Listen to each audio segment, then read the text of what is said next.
Hey legends, welcome back to the Mason Cox Show. Now today we've got a special guest. This guy has got plenty of experience behind him. His resume is massive. He's played in the NBA, he's played in the NBL. He's been all over the world playing basketball. Now he's one of the head commentators for the NBL here in Australia. He's a man with a lot of golden nuggets in life. He's a person that you can learn a lot from, and this chat's going to be amazing. But as we always do, start off with the 7 platforms. We got Facebook, Twitter, Instagram, TikTok, YouTube, Apple, Spotify. Like, heart, share, comment, everything else. Thanks so much, everyone, for getting us this podcast where we're at, and we're so excited for where it's going. But without further ado, I will introduce the great man that is Corey Homicide Williams. A person who's got a hell of a resume, I must say. I'll roll through some of it. Freshman 1995-96, helped Penn Valley in the NJCAA Men's Division II Basketball Championship. Juco, first team All-American as a sophomore, played at Alabama State, Montgomery, Alabama, won D-League Championship, criminal justice degree, NBL commentator. You might start to understand who this guy is on NBL Overtime. Creative director of the basketball for Foot Locker Pacific. Hey man, he even dropped 26 points on Ron Artest one time. He's won the 2010 NBL MVP for the Townsville Crocodiles. Yes, that is one of the greatest team names I've ever heard in my life. And to be honest, I've got a whole list of the teams he's played for, but I think it's about 3 pages long. And his Jamaican roots, man, the great man, the myth, that is Corey Williams. Thank you, Homicide. It's good to have you here, man. My it's good God. to have you here. What's going on, Mace? Much love, man. How you doing, man? I'm great. Oh, I'm better now. I feel like we've got this story. Hey, man, I was reading up on you. I was doing all this research, man. It's hustle, man. You're a hustle man. I love it. You make the most of every opportunity, man. I'm excited to dive deeper into it. Yeah, excited to dive deeper into it. I appreciate it, man. That's why I wanted to come here. Obviously a fellow American who we now both, call Australia home, where we reside. And obviously you in the game, I'm in the game in a different way. Yeah. But we're here. We're doing it. We're making a life away from home. No doubt. No doubt. Which is good. I mean, it's not easy. There's not always an easy road. It's not always an easy road. You got to make the most of the opportunities given to you in life, and I feel like we've done pretty well. We've done pretty well. We've gone all right. We've gone all right, brother. We got a lot to cover, man. I'm here. Now, I know a lot about yourself, but I know some of the listeners probably need to get a little bit of background on you, right? Let's talk about when you grew up, man. You grew up in New York. Yes, I'm from the Bronx, New York, born and raised. Now, we say the Bronx, right? Now, I know what the Bronx is, but you need to really tell people what it's like. Right. What's a daily life in the Bronx like? The Bronx is a dangerous place. That ain't a place you would want to grow up if you had a choice. I'll put it like this. If you are traveling and visiting New York, that is the borough they will tell you do not go to. The only way you go to the Bronx is if you're going to watch the Yankees play. That's the first stop in the Bronx from Manhattan. You're on the train. The first bridge you cross, that you stop in the Bronx first, that's the stop, Yankee Stadium. Yeah. You go there, all the white people get off the train, go to Yankee Stadium, go watch their Yankees, and when that game is over, they get their asses back on that train, and it's express all the way back to Midtown, 59th Street. That's a true story. I'm from there. Yeah, I'm from there. It's serious where I grew up. A lot of violence, a lot of drugs, lack of education, lack of resources will have people do whatever they need to do to feed their family and take care of themselves. And unfortunately, that happens in a lot of communities where there's lack of education and lack of funds and lack of employment. So these things happen. But lucky for me, I had a loving mother. My father died when I was 3.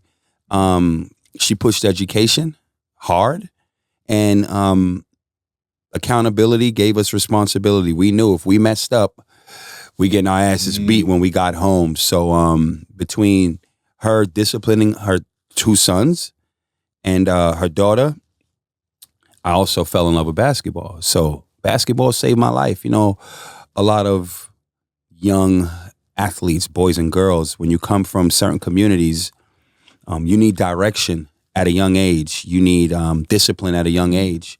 And you need to be busy.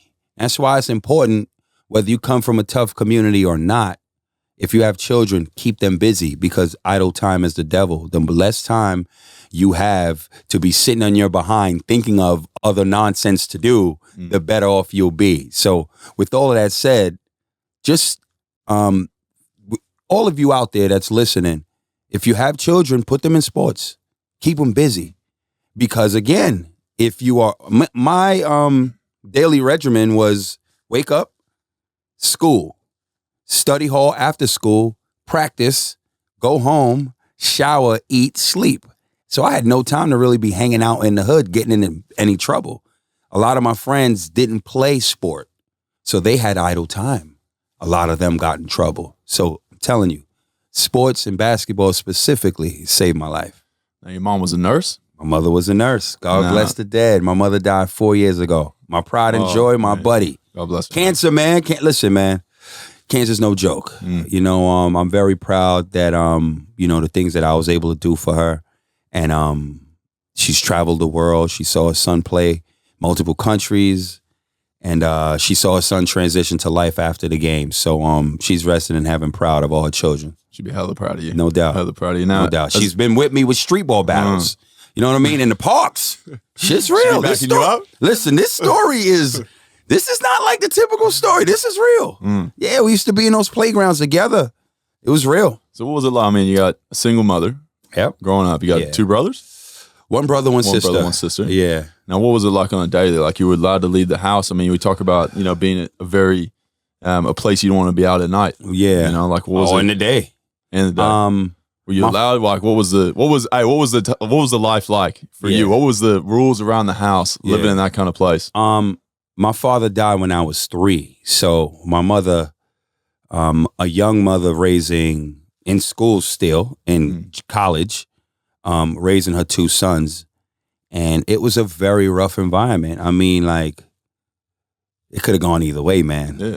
Yo, dude, like sometimes, like till this day, I'm so far from where it began, but I sometimes sit back and I just laugh at myself like, yo, dude, it could have gone either way. Like, I'm just chilling on my balcony in Australia, just catching a vibe, you know what I mean? Looking in the city, listening to noises and traffic, you know, and all of this, you know, just life over here, and just sitting back, and it's like, yo, man, could have gone either way. But growing up in New York, man, it's like, you got on this corner, you'll have like the drug dealers. On this corner, you got like the stick-up kids and the killers, right? Real talk. On this corner, you know, you might just have like the bums that's not really about nothing, the guys that and the girl and the ladies that aren't going to amount to nothing. Yeah. So this is just bad news to just hang with. You know what I mean? Drinking, smoking, the losers. And then you'll have like a handful of people that's attempting to try and get out. You know, it's literally a maze. You know, growing up in the Bronx, it's a maze. So what I do when I go home, I have friends and I have family still in New York, and I have some that are in the Bronx, and just because like my life is different doesn't mean I'm any better than them. Yeah. So I actually, to get balance, I go back and chill and see them. Right? I go see them in the daytime. I can't be in the hood at night. That's just stupid. Yeah. But I go see them, and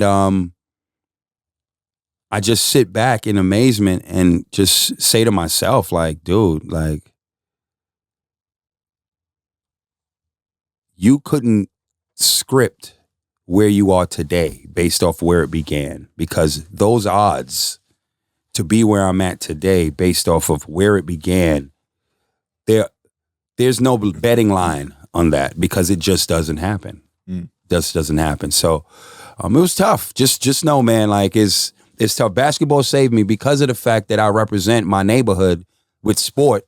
I was one of the guys, and my brother, we were one of the guys that, two of the guys that they didn't bother us. They almost protected us. Like, look, you know, you got a chance. Yeah. You know what I mean? So we'll hold you down.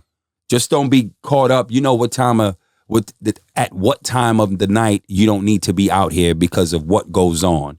So just it's that type of environment. Because I always kind of think like it's almost like it's a real community feel. Yeah, it so is. The streets kind of look after certain people, you know? And it's a bit like that. And I was thinking that. I was thinking, I wonder if he was one of those that, you know, someone sees you at the wrong time of night and said, nah, your mama gonna whoop my ass. No doubt. See you Go out in the here. house. Like, you don't need to be out here. What you doing? Yeah. So they protected us in a sense because we represented the hood. Yeah. You know, I used and to you would represent getting out of it too. no doubt. And you'd go back now and you'd be like, okay, I'll look at, you'd probably go back and you'd look at the people, and correct me if I'm wrong, you'd probably go back, look at the people and say, look, my journey is insane. I'll go back to the States and I'm like, I'll talk to people and like, man, how's soccer going? I'm like, shit, it's good. Like, they got no idea. Yeah. And I'm just thinking, I'm like, man, I've come a long way from back where I grew up. Like, and that was nowhere comparatively to like what you've had to go through growing up. Yeah, man. So that's just my neighborhood. Then, you know, that's so as bad as you don't know how bad it is if you're in it. You know what I mean? If you're sitting in shit, you don't really know how bad shit is because you've been sitting in the shit from the jump. You know what I mean? Better. So once basketball has it has evolved me with my travels, the ability of the game, what my talent and the scholarships that I've gotten and these opportunities that I've gotten. Forget playing pro. Yeah. Just to go see other things. So then you can understand that, fuck, I'm really sitting in shit. This is not how it's supposed to be. So that's where the motivation began. That's where it begins. All right, cool. I see there's more. I see there's greener pastures. I see how people are living different. All right, how am I going to help get myself out of this situation? First things up, start working out. Right? Now I got a hoop. At a junior level, I got to start getting good quick because I started at 13 in New York. Yeah. New York's the Mecca. Everybody's good. So I'm already behind the 8 ball, right? So it's like, all right, cool. My process was literally, I'm looking at everything step by step. I can't look all the way down the road. I literally got to be like, all right, cool. I'm here. I got to get to here right now. I get about here. The process. Yo. The process. The process, 100%. Man. Like we won't jump too far ahead because I want to kind of step through this because there's a lot to cover here. Now, I like to talk about moments that change people's lives in whatever way, you know, whether it be good, bad, ugly, whatever it is. Right. Now, I think in listening to you and doing a bit of research, there's you going to Catholic school in Harlem. I'm assuming that was a massive change of direction for your life direction, where the path was going to go. Let's talk about that. Well, man. Because your mom was all about that huge. too. This is huge. About your mom too. We're Jamaican, and education is huge to us in our culture. So if nothing else, you're going to go to school and you're going to get a job. You definitely going to get the degree, but you're going to get a job. You're going to work and you're going to go to school. So I'm in middle school. At this point. This is year 6, 7. This is year 6, 7. I got to explain these middle school things, you know. I'm like 12, 11, 12, right? 13, you start high school. 11, 12. So I'm like the class clown because I'm not the flyest dude. I don't have the best clothes on, and, you know, I'm not smooth. I'm none of these things at this point. You are now, though. So, yeah, I kind of am now. Got a little, you know, swag and all of that with me. We moved on up. We moved on up. So my grades were bad. This is an era where they will grade you on behavior versus if you're close to a C or a D, they'll behave you on your they'll grade you on your effort. That's what if your effort's bad and you're a class clown, we're gonna give you a D. Yeah. So my report card was all red. I was such a bad kid in school trying to be a class clown. In junior high school, which is middle school, they told me you can't even graduate. We're going to give you your graduation papers. You can't go to the ceremony. I mean, you can graduate. You're not going to the ceremony. Can't do the gown. Nope. The most embarrassing moment in my life. That's the first and last time I ever embarrassed my mother. I never forget that.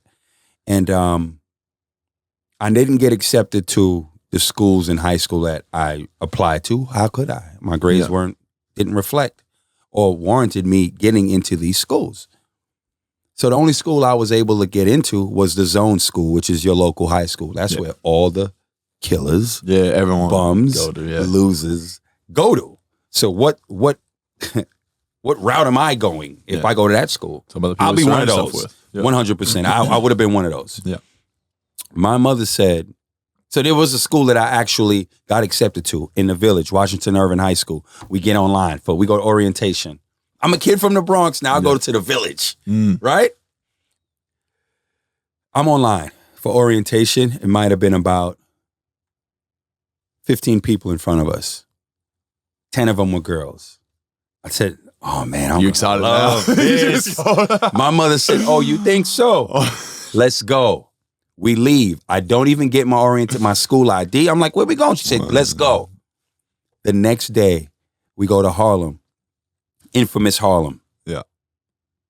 124th Street, Lenox Avenue. There is a small rectangular building. Their senior class is 80 people. That's what graduates. Yeah. 80 to 90 people. It's how small this school is. Catholic all-boys school. Rice High School is the name of this school. Yeah. Goes in, we see the dean. All boys. Yeah, she saw First thing I'm thinking she saw is, 10 girls in front of you. Said, "We ain't doing what this." is this? What is this? Go in, we see the dean. Dean looks at my transcript and says, "There's no way we can let him in. He academically, he will fail. He can't keep up." My mother begged the dean, "Please let my son in." Dean looked at my mother, looked at me and said, "Here's what I'll do. We'll let him in. We'll put him on academic probation for the first half of the year. And if those grades pan out, we'll keep going. If not, he has to leave." Done. She found a way. Found a way. My mother found a way. That school changed my life. Gave me discipline. A woman can never teach a boy how to be a young man, how to be a man. Again, my father was gone. At this point, she needed help to help her son. Yeah. She's got to work. Pays her tuition. Pays my tuition. Little did I know, this was the #1 high school in the nation for basketball. Felipe Lopez went to Rice High School. Yeah. So this school was a basketball factory. I didn't go for basketball. I went for disciplinarian reasons. We need to straighten this little one out to give him a chance. Mama told me. So once I ended up going to the #1 high school in the nation, oh my God, basketball? And all I got to do is act right? Oh, I'm good. I had a B average all the way through for 4 years. B average. B average. Yeah. So it wasn't about academically if I was able to handle it. It was about discipline. Again, accountability breeds responsibility. You want to hoop? Pass these classes and act right. Yeah, so done. Yeah. Structure was what I needed. So again, I said it earlier. Wake up, go to school. After that, you got study hall. After that, you got practice. Back home on the train, shower, eat, sleep, repeat. Midweek and weekends, you got games. I have no time for trouble, and I'm laser focused because now I'm seeing more. Exposure leads to expansion. I'm starting to expand more. I'm not just in the hood anymore. I'm around some of the illest people in New York City that ended up going to this school. Some of them have become multimillionaires because of hip hop. Hip hop is in our community. I'm a Jamaican, grown up in the Bronx, that play basketball. Do you know how many things that covers? Hip hop is the #1 genre in the world. So we got sports, we got fashion. You know what I mean? We got music. We created the culture. Everything we did shifts the culture in the world. This is where I'm coming from. You know what I mean? And it all come from poverty. Yeah. So it's like there was a gift in being born into poverty. It is created in my DNA, certain things you can't even teach. It's a grind. Opportunity. What was it? Exposure leads to opportunity. Exposure leads to expansion. Expansion. Sorry. Exposure leads to expansion. I like that. So that's your first intro into basketball. No doubt. Now, what made you fall in love? You have friends that were doing it too at the same time, and like you kind of just got into it with them? Is that usually, because I feel like that's how sport usually what happened was it was my brother. My brother was the hooper. Yeah, but he started having too much issues with his knees, so he didn't love it like I did. He more loved the lifestyle of it at a young age, right? So I was bored one day because usually in my summers, like I told you, where we from is crazy. So in the summers, my mother would send me to Jamaica. So I would be in Jamaica all summer with my family. Yeah, man, we're from Jamaica. 100% Yardie. That's what she was waiting on? I've been to Jamaica, man. I was like, hey, it's been a while since I heard it. You see me? Big up all Jamaican people I listen. No doubt, no doubt. So, you know, I would, to give my mother a rest, because energy-wise, I was all over the place. She was this close to putting a leash on me. Yeah. Like I'm hyperactive anyway. Backpacks with a leash. I was this close. I was this close. So to give my mother rest sometimes, my father my father's family, my aunts, uncles, grandparents, they would take, when it's during the school week, obviously with her, but on the weekends, my brother would go hang out with the grandparents and the aunts and all of that. And she would have one of us during the weekend. Yeah. Right? Yeah. Because obviously work week, us going to school, it's a lot. But in the summers, I would go to Jamaica with her family, like my aunts and uncles down there. Right? Yeah, definitely not. So I'm in Jamaica all summer. So I never followed really American sport at a young age. I was kicking soccer balls in Jamaica, hanging out, going to dance hall. Like, I was partying since a little kid. Like, Jamaica, it's different. It's different. Right, it's different. So I would just go with my uncles and stuff like that and hang out with them. And one summer, I didn't go to Jamaica. I ended up seeing my brother going to play basketball. So I was like, yo, what you doing today, man? I ain't got nothing going on. What you doing today? He's like, yo, I got a game. I was like, can I come with you? He's like, yeah, come on. So I went. Love at first sight. It wasn't even love. It was an obsession. Oh my God. I gotta know how to play this game. I gotta play it. So that's where it started. This was like at 11. This is like you go to a basketball court in the community there. It is the place to be. 100%. It is what connects everyone. 100%. Yeah. Rucker Park back in the day was just an infant. If you're in Melbourne, you know Paran Summer Gym, Paran Basketball Court, right? I was just there. That's done one weekend in Melbourne. That's a weekend. In the summertime, we do what you see that weekend every day for the whole summer. It's almost like 75 basketball tournaments in New York City in the summer. Yeah. It's the mecca of basketball. So that's where you wanted to be. We didn't care about, we couldn't afford tickets to go to the Knicks.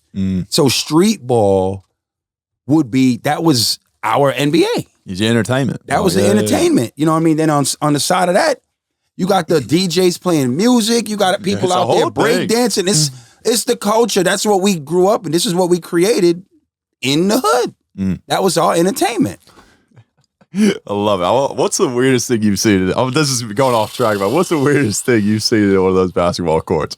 I mean, because they got like the hype man on the mic. You got like everyone running around. Someone dunks. Everyone just like collapses into the court. Like, I think people have kind of seen it, but they don't quite understand how just crazy it is. Like, I love that you shout out Pran Summer Jam, because that was really cool. I went to it last year and unreal. Did the dunk contest. Shout out to my fam, Heyman. Yeah. Absolute legend. That's my family. I'll judge the dunk contest. Some of the guys are wild. Man, it's actually good competition it's there. Dope. Like, it's dope as hell. Good. It's dope as hell. That's the biggest and best street ball tournament in Australia, and they're actually so dope. They just had their 10th anniversary. Yeah. Jordan is sponsoring it this year. You know, Jordan brand doesn't touch anything if it's not elite. So from where they started to where it is today, and Jordan is sponsoring that is huge. That's huge. So so we go from you finding out through your brother, you kind of follow your brother in the footsteps. And I somewhat did that growing up too, just you follow the older brother, what he does, you're interested in, because you have an idolization towards the older brother at times.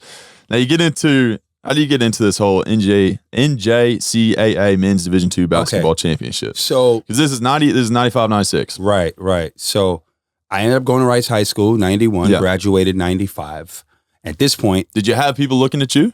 That's a good question. Yeah. So at this point, because I know how it works. Like, you get kind of recruited from there, and then it goes on. So what happened was, because I'm at the #1 high school in the nation, I had to work my ass off to attempt to make a team. Did you play in high school? Yeah, I played in high school. So you played. So I went to Rice. I played freshman.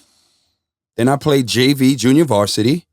I got MVP at junior varsity, which means I should go to varsity for my junior and senior year. Yeah. We were so stacked with talent in that school, they made a varsity B team.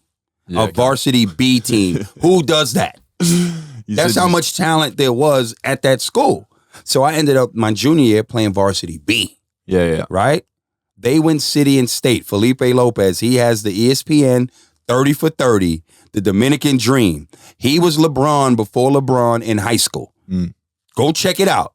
The Dominican Dream, ESPN 30 for 30. Now, we all know those 30 for 30 documentaries are the real deal. Legit. Okay, then. That's the high school. That's the kid who was at our high school, who put the high school on the map. Just balled out. Balled out. So from there, I played my senior year varsity A. So obviously, I had a lot of developing to do. So I wasn't even my best self. I wasn't the best guy. Wasn't all city. Wasn't all state. None of that. Far from that. I was still developing. So after I graduated high school, what the coach did was, there was my varsity B assistant coach knew a Juco coach. Can you explain looking for talent. What's a Juco to the people out there? Juco is a 2-year university. It's a community college. Usually it's for guys that are getting second chances. Think like Last Chance U. Yeah. You ever saw the documentary or the docuseries on Netflix called Last Chance U? Check that out. They're usually at junior colleges where there's really talented guys that messed up at a young age, and to give them a second chance, they got to go to Juco, show they can handle the curriculum, and get themselves together. And with a chance, if they play well, they'll have a chance to go to a 4-year university for their last 2 years. It's like a feeder system. Basically. Yeah. So, or if you are a talent that's not fully developed and still needs more developing, you go to a junior college. Yeah. Like myself at that point. I needed to go to Juco. You think I cared? Hell no. Get me the hell up out that Bronx. Anywhere. Exposure leading to expansion. Okay. So now I go where?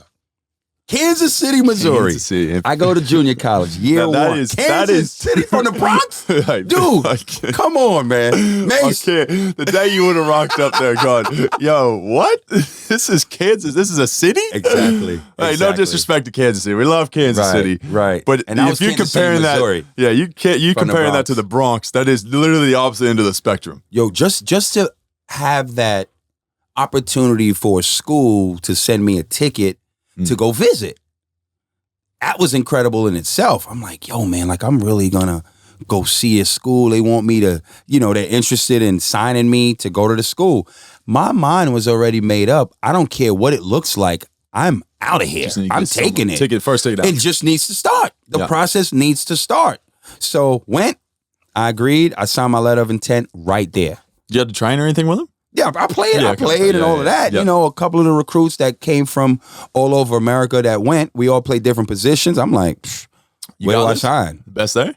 No, I wasn't the best there, but I showed what I can do. Either way, I signed while I was there. Yeah. Right there. You ready to go? Done. I got a school because that's a proud moment. That's a huge achievement to get a scholarship. I had a full ride, room and board, so the process begins.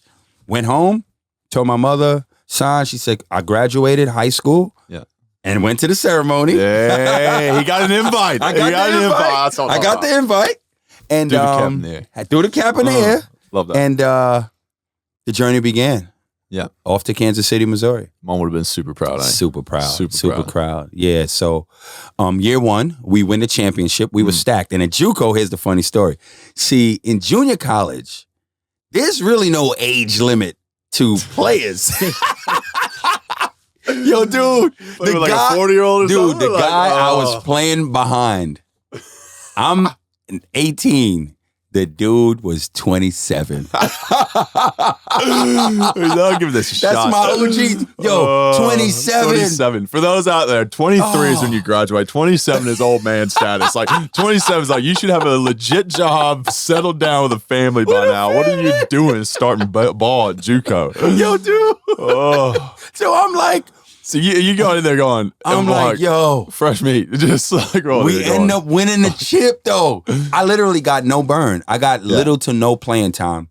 And I couldn't be mad because these guys was getting it done. So all it did was continue to motivate me more. When I left high school, these guys were so good that I played with in high school. I said to them in class when we sitting down like this, I said, look, I ain't that good right now, but one day I'm going to be good. I'm going to catch up with y'all, and I'm going to bust all of y'all ass. And that's exactly what they did. They all laughed. You know what I mean? Because it's funny when you're not good and you tell somebody who's really good that you're going to bust their ass and be better than them. Of course you're going to laugh at them because you can't see it, right? But that's the type of desire and motivation that I have within me, right? That's just in me, right? It's a hustle. So, fast forward, I get to Juco. We win the championship. First year, freshman First year, we win the championship, Division II Juco. Yeah. Never forget this moment. The coach, we're up literally we're winning the game. The game is won. We might be up I think maybe 12 points. It might be 10 seconds left in the game. I didn't play all day. He puts me in the game. Why would you do that? I've been there many times. Why would you do this? And you hear it and you go, wait, did you say Corey? Corey? Like, shit, that's me. Yo, you know how humiliating that is? Like, you might as well don't put the kid in. There's no reason to put the kid in. And I wanted to transfer. After that, I was like, yo, but where could I go? Because you weren't getting I had no options. Yeah. Right? But in my mind, I'm like, anywhere got to be better than here if he's not playing me. And what happened? He got a head coaching job somewhere else. And the new assistant that came in said, be ready. Bit of belief. It's going through you this season coming up. Because all of those guys were seniors on that team. So they were like, be ready because we're giving you the ball. All I ever wanted in my life was opportunity. I've never gotten a fair opportunity and not kill it. Yeah. If I ever gotten an opportunity fair, I've exceeded expectations. Yeah. And no one puts more pressure on me than me. So when I get these opportunities, I don't care about the expectations you have because it's not going to be higher than the expectations I have. Yeah. Right? So if I exceed my expectations, I done blew yours out the water. Not worried about you. I ain't even worried about you.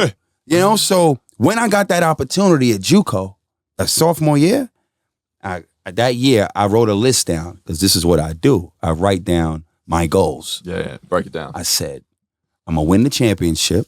I'm going to be Region 16 MVP. I'm going to be first team All-American. I'm going to lead the nation in scoring, top 5 at least, and I'm going to be the man on this team.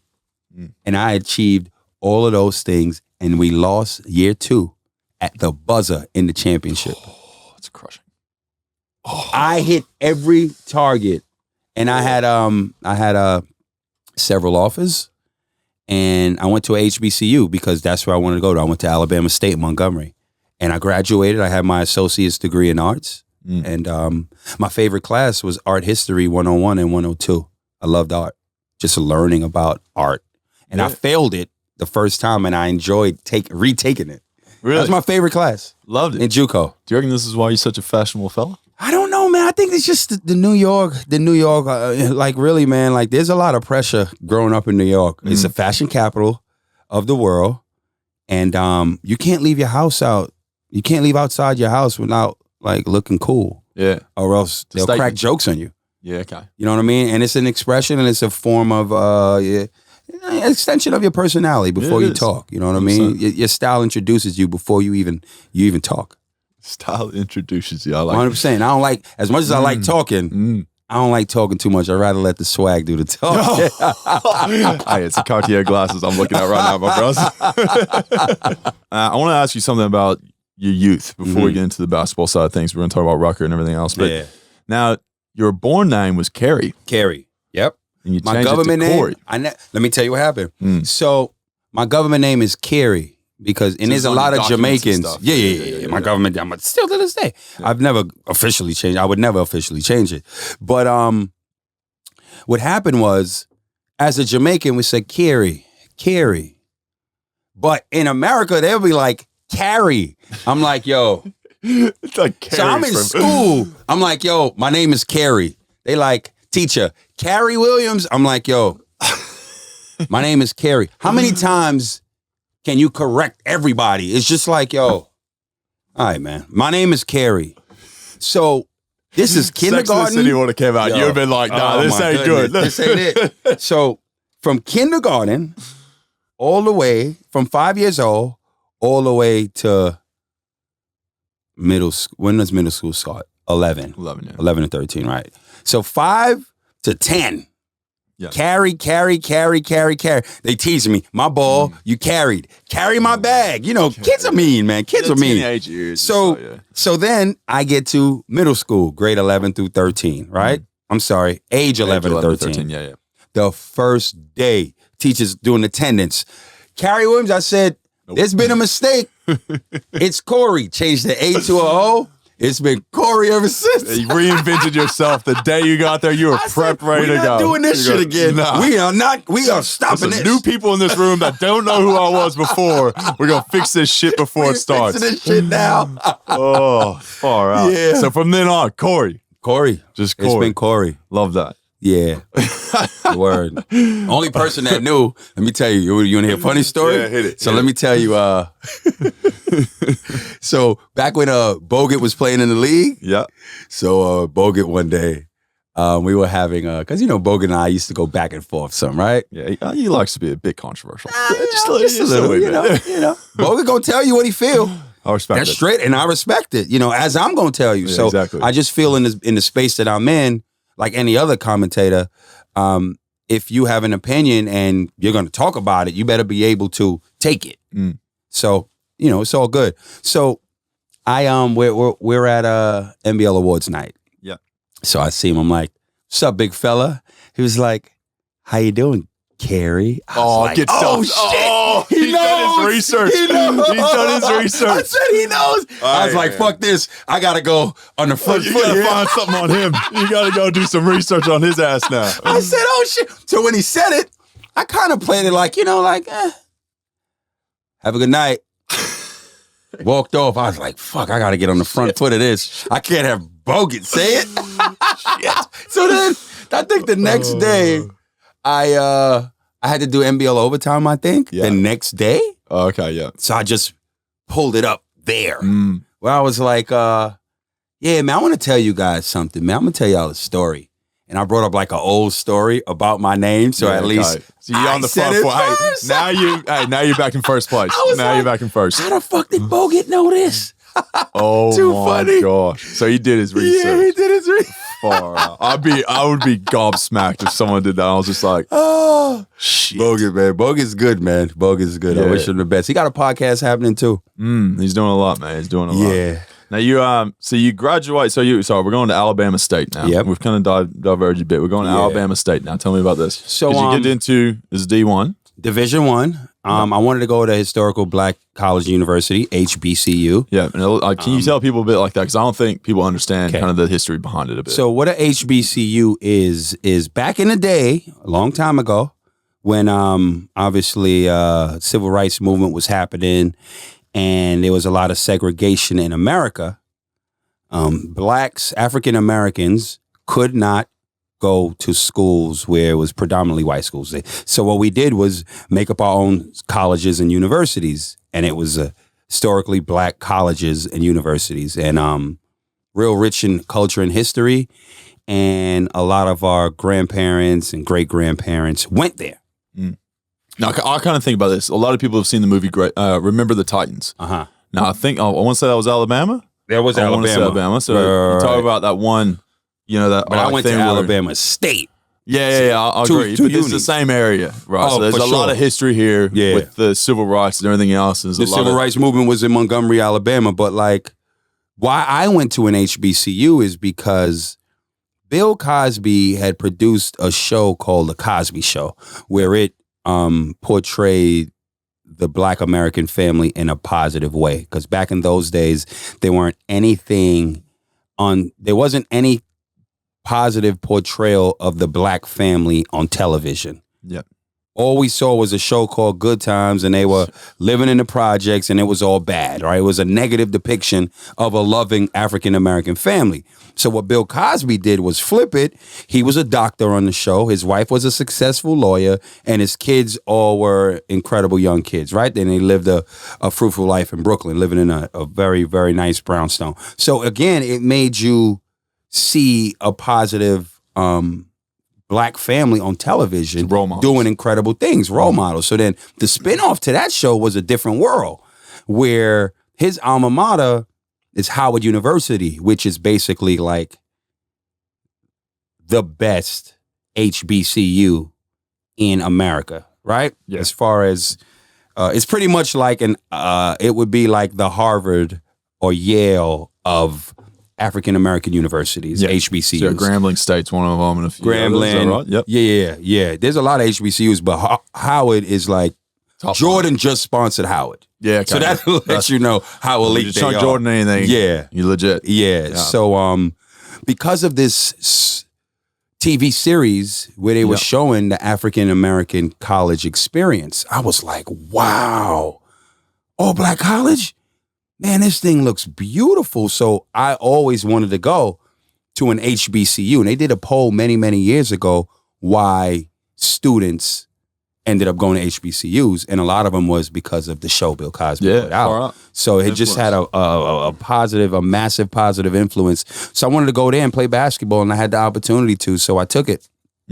My junior year, I played, because, okay, now for those listeners, when you leave junior college and you get an opportunity to go play at a 4-year uni, you only have 2 years left. She used 4 years of eligibility is how we kind of look at it. So you have 4 years eligibility. The first 2 is Juco, and then you get the opportunity to go up in the leagues. You can go up to a better league, and you get into Alabama State. Now, this is D1. This is legit. Division I, legit. This is where it's at. This is where it's at. Now, you've got 2 years eligibility. Got 2 years to try to make something happen. My dream is the NBA. My dream is the NBA. Yeah. So I go in there, and my junior year, first of all, I major in criminal justice. And I specialize in juvenile justice. Reason being is because, again, I wanted to catch, and that's something I'm very passionate about till this day. I always wanted to catch that high school age, 13 to like 18, 19, both male and female. This is a dangerous time for a lot of youth in the world. Yeah. Let alone inner city, let alone black and brown children. Kids, period. Yeah. Here's why. One mistake can alter your life for the worse.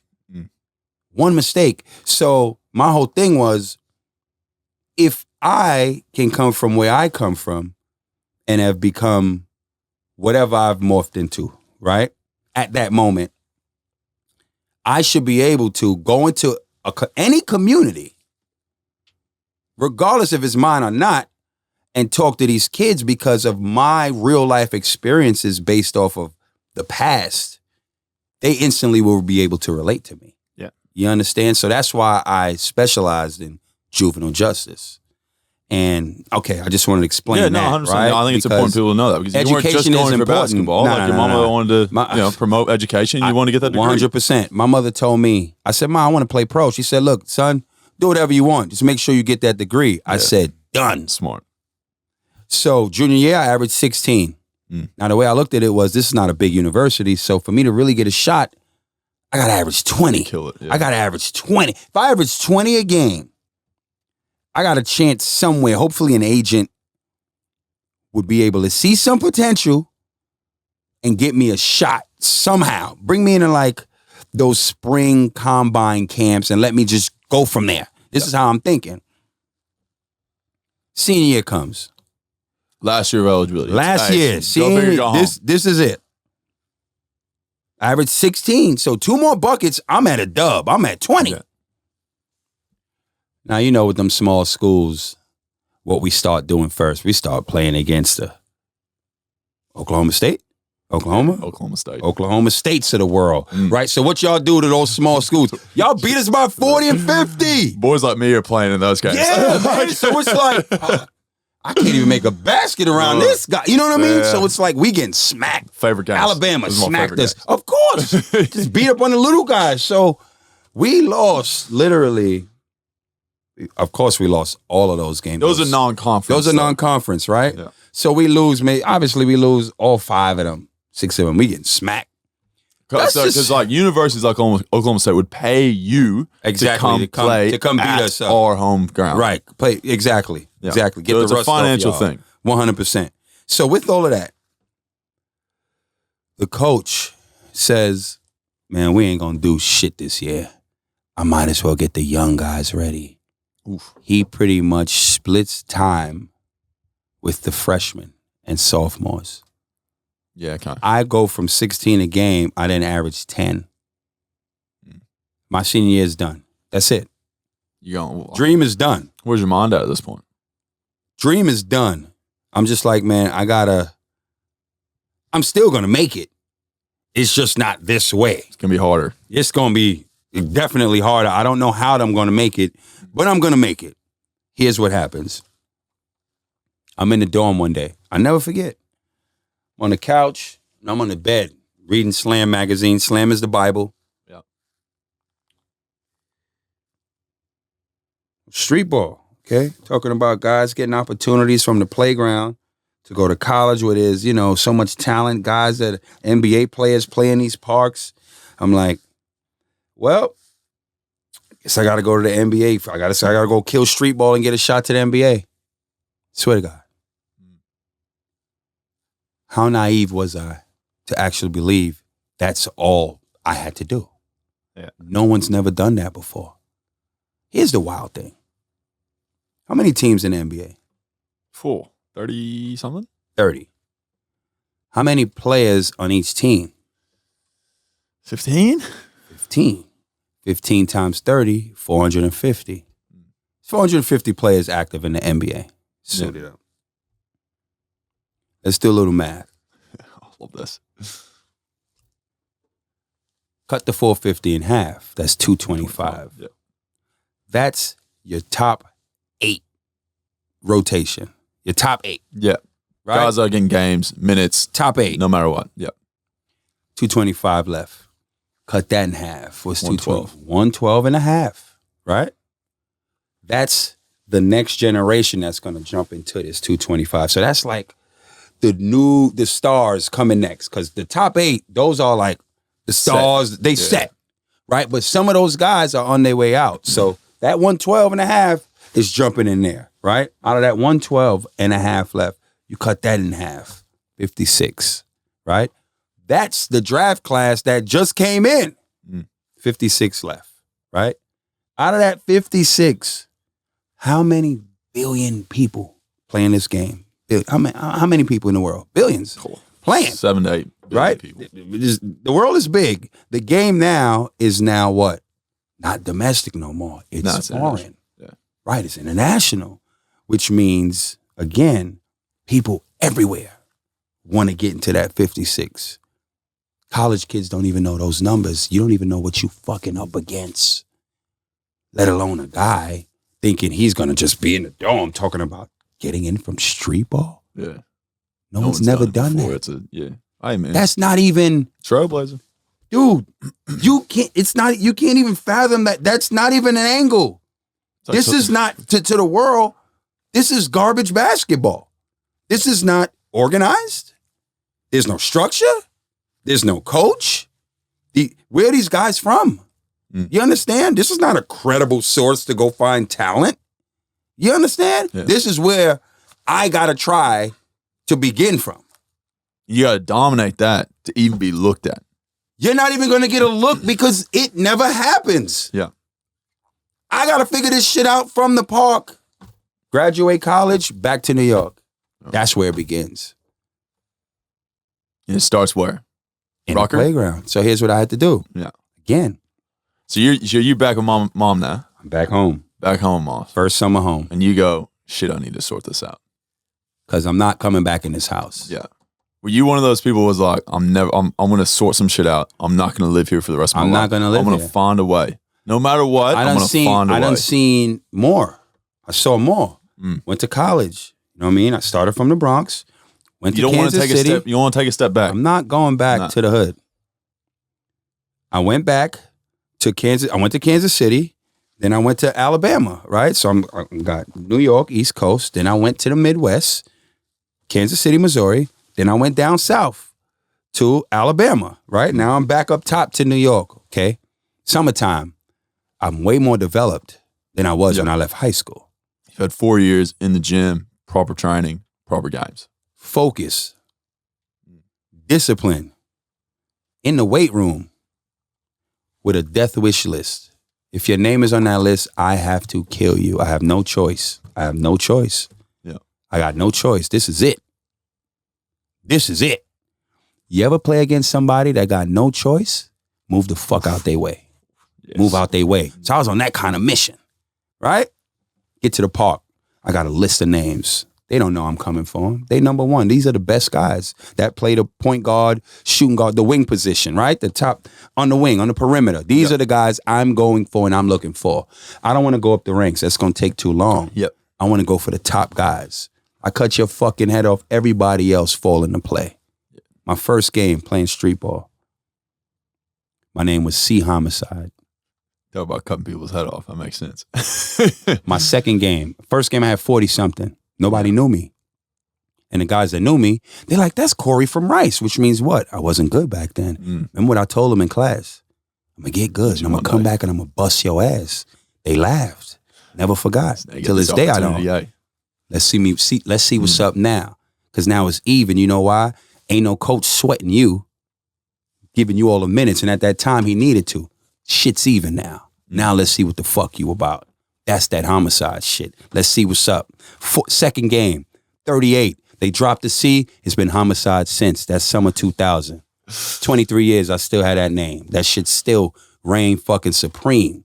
We don't have sneaker deals. You're the first ever street baller to get a sneaker deal. And let me tell you the sneaker deal. Because there's many of them that had them before me. Because there's the whole A1 thing that came around. They didn't have a signature. I had a signature sneaker deal with K1X in Germany with my sneakers sold in Foot Locker global. Yep. All right. So when you see LeBrons, Jordans, Mellows, the 187s was there, which is the police code for Homicide. That's the name of my sneaker. 187. Royalties on it and all that. Even give you even more. I was balling in the NBL and got MVP of the league, balling in my own shoe. Come on, bro. Yeah. Come on, man. I'm going to say that again. I'm going to say that again. I was in the NBL that got MVP of the league, balling in my own shoe, sold in Foot Locker in Australia and Foot Locker Global with billboards all over the world. Who the fuck did that? Who did it? I'm a humble person. You understand? But I'm just telling you some real shit. Yeah, you got to be You know what I'm saying? Journey, I'm definitely happy with it, but we having a real conversation where the shit began. That's the next level of no one's You understand what I'm saying? Yeah. Like, come on, man. We done did this. There's nothing I've never done with this ball. There ain't nothing I ain't done. I've been in films. I've 5 magazine covers. I just said sneak. I've been all over the world doing this, man. You know what I'm saying? I'm very grateful for where this journey began, but I know the kind of work that this shit takes. You know what I mean? I don't play with my work. I don't play with my life. I know what it takes to get to where I got to get to. A lot of this shit was done. No fucking help. None. Behind the scenes. No help. Real work's done. So I have no problem doing what I need to do. I know how to do it. Sometimes it might take longer, but I'd rather it go longer without help than with help and in this bullshit help and this people acting like, yeah, if it wasn't for me, he wouldn't be here and all that nonsense. Yeah. So, you know, I just do the work. You know what I'm saying? The results come how they come. But I've been putting in work for a long time. You know what I mean? And I'm very grateful based off of street ball. I got a shot. Funny enough, you wearing a Raptors jersey. I want to ask this story. We'll get to the story now, because this is back to more to the professional side of things. We're still in the street ball stage. Yeah, street ball, man. Still in the street ball stage. It was really like some serious battles. So I want to ask this: Homicide, the name. Now, who gave it to you? Do you remember the actual person? So the MC and my guy, he just randomly said it one day at a game. So what happened was this. They gave me a name based on my style of play. It didn't start with that. In the first quarter, it was nothing. It was just a couple of buckets. Then it was like, wait a minute, like this dude is killing. He's a hard worker. We call him the hard worker. Then the buckets just kept getting harder and harder. I was just buckets after buckets. 3, dunk, mid-range, to the rack, layup, left hand, right. It was the names just kept getting crazy. They like, yo, we got to get this dude a name. We got to give him a name. If there's any others that floated around for him? It was like, yo, it was like the killer. Because he's killing them because we give, like in New York, we give a name based on your style of play. Yeah. Right? So the harder I kept going, the harder the name kept going. So they kept, like, as I'm playing in this game, they're thinking of names to give me as the buckets continue to keep piling on and on. So they're like, yo, what should we call them? So there's people in the crowd screaming out names. So they like, yo, what y'all think about this? And it was like another book, then another guy. So the names just kept getting harder and harder. Like harder mean tougher, like stronger and stronger. Then a guy was like, C Murder. They was like, nah, C Murder's the rapper. We're not going to call him that. So the dude was like, C Homicide. They was like, All right, we like that. We like that. Mind you, I'm playing. This is happening as I'm playing. But it's your hood, giving your team, like in your nickname. It wasn't even the hood. I was in Harlem. It was Rucker. Rucker's in Harlem. My hood is the Bronx. But these people didn't know me. Yeah, okay. You know what I mean? It's like, who's this unknown dude killing like this? But that's how it happened. Now, you said Rucker now. Yeah. I've always wanted to play Rucker, mate. Always wanted to That's the Madison Square Garden streetball course. I get absolutely fucking embarrassed by it. One of these days, I'll be the tallest white guy out there at Rucker. Now, they've been tall white guys there. Yeah, my brother's played there. So my brother played one day. All he brought was his subway card. Right. And his shoes. There was no credit cards, no cash, I ain't gonna rob me. No phone, no it nothing. Happens. It could happen. The Metro card and a pair of basketball shoes. He went there for a day and played and balled out. And they called him, I think, white chocolate or something like that by the end of it. They was just throwing alley-oops to him. I've never seen a white dude dunk like that. I haven't been there yet, but it's on my bucket list. It's on my bucket list. Can you explain to people, because Rucker has changed. Like, Rucker's become a lot bigger than what it was back in the day. Now, it is internationally known. It is a place that NBA players go. It is nice. It's a lot nicer than it probably was back in the day. Because they've got proper courts there and proper tournaments in the Drew League and everything else we're going to get into. I want to talk about Rucker. Can you give me an explanation of what Rucker Park is? So Rucker Park is basically the most famous streetball court in the world. It's in Harlem. It's been epic from back in the day. See, the history stems from Dr. J was out there playing. Wilt Chamberlain was out there. Tiny Archibald, 2-time MVP in the NBA. Yeah. So these are legends from New York or from Philly that would come up to play because they knew, like, it's like, man, these some bad. We hear there's a park in New York where there's some bad dudes getting down. So it's like, yo, man, you need to come up. That's just what it was. Word of mouth back then. Like, this park. Then you had the legends like Pee Wee Kirkland. So then you had the street. So here's the mixture and combination of players that play at Rucker Park. Yep. You got the street baller, who is not playing pro, has no aspirations of being in school. He's just a talented player who's in the park. Yep. Then you have the high schooler who has a promising future, but he plays in there too. Then you got the guy in college that's a stud. Then you got the guy that plays overseas. Then you got the NBA guy. So when you you got a pot of food and you seasoning it up. You have so much talent from so many different levels coming from so many different places. This is how you make up teams, and this is how the tournament is good, and this is how the competition is elite when you get there, right? So now a guy might think, you rock up, these guys ain't that good. You know, this whole shit, I'm in the NBA, I got a shitload of money, I'm better than you guys, blah, blah, blah. Come up there and get your ass busted. You come out there and get your ass busted. If you got a name, people come after 100%. Like, don't come out there if you really ain't that. Yeah. Because, again, we was talking about it earlier. If you take the top 7 players off of an NBA team, a lot of those players are specialty players. Yeah, you might be a hell of a shooter. Can you shoot off the dribble, or are you great coming off the screen? Which means you can't create your own shot if you're great coming off a double curl, right? Different.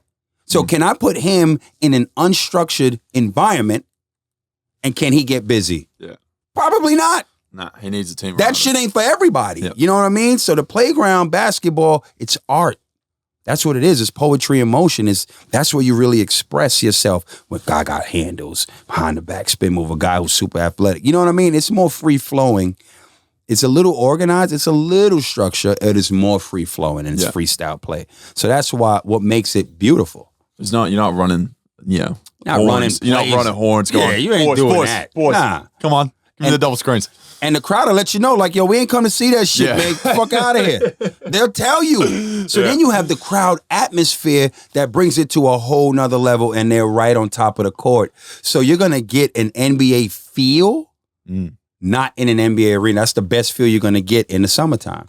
Yeah. That's why the competitive guards and forwards and players love to play in that. Now, you play the street ball, so we'll go back. So now you've given us an idea of Rucker. Now, what kind of people are coming to Rucker? Yo, so tell me some stories here, because I've heard stories. I want to hear them from you because you've actually lived and breathed this. Yeah. What are some stories of to give people a better idea, because I feel like we can say this all day, but if you get some stories to say, okay, this is the extent of how bad it can get, and this is the extent of how good it can get. That's exactly what I'm going to do, and I'm going to start with the good. So on a good day, depending on who's playing, back in those days, record labels used to own teams. Yep. So what they would do is, with music, with hip hop, the streets got to love you. So you need the grassroots. You need the urban communities and grassroots to fuck with you. They got to fuck with your music. They really got to like your music. So what you would do is sign new and up and coming artists, bring them when your team plays and have them perform. And it's like the Apollo. Yeah. Like if you come out and you do well, all right, cool. We really might sign you. Or if you come out and do bad, all right, man, it's a bad look for you. It's a bad look for you. So that's how labels would. It was like a feeder program for talent. Okay, yeah. Right? They would also have a budget, get really good players, and stack their team. So Rockefeller had a team. Jay-Z. Bad Boy had a team. Yeah. Puff. Okay. Right? Terror Squad had a team, won it 3 years in a row. Fat Joe. All right. Right? Yeah, so they also, they're superstars, right? They're millionaires. These are culture leaders and innovators, right? Of music and hip hop and culture. So Jay-Z's coming with Beyonce. To a game at Rucker. Fat Joe's coming with J-Lo. In their prime. In the prime. You know what I'm saying? So I heard Bill Clinton was there one day. I played the game when Bill Clinton was there. He was sitting next to Steph Marbury and David Stern. God bless the day. Yeah. POTUS. POTUS and the commish. Yeah, POTUS and the commish. Hang out watching it at Rucker Park. And NBA TV sponsored Rucker. Oh, we'll get to that. Yeah. We'll get to that because I got a little something for you. Okay. Keep going. So, all right, so we got Rucker. That's the good story. Like, the POTUS showed up. I ain't got to say nothing else. Let's just say, okay, let's go to the other side. Now, POTUS wasn't here for this day. POTUS wasn't here. POTUS security. I just, taking the day off. He said, we're going to go back to the White House. Now you guys do what you do on the daily. Okay. So there was one game I played. And at the time, I was dating female. I had her sitting courtside.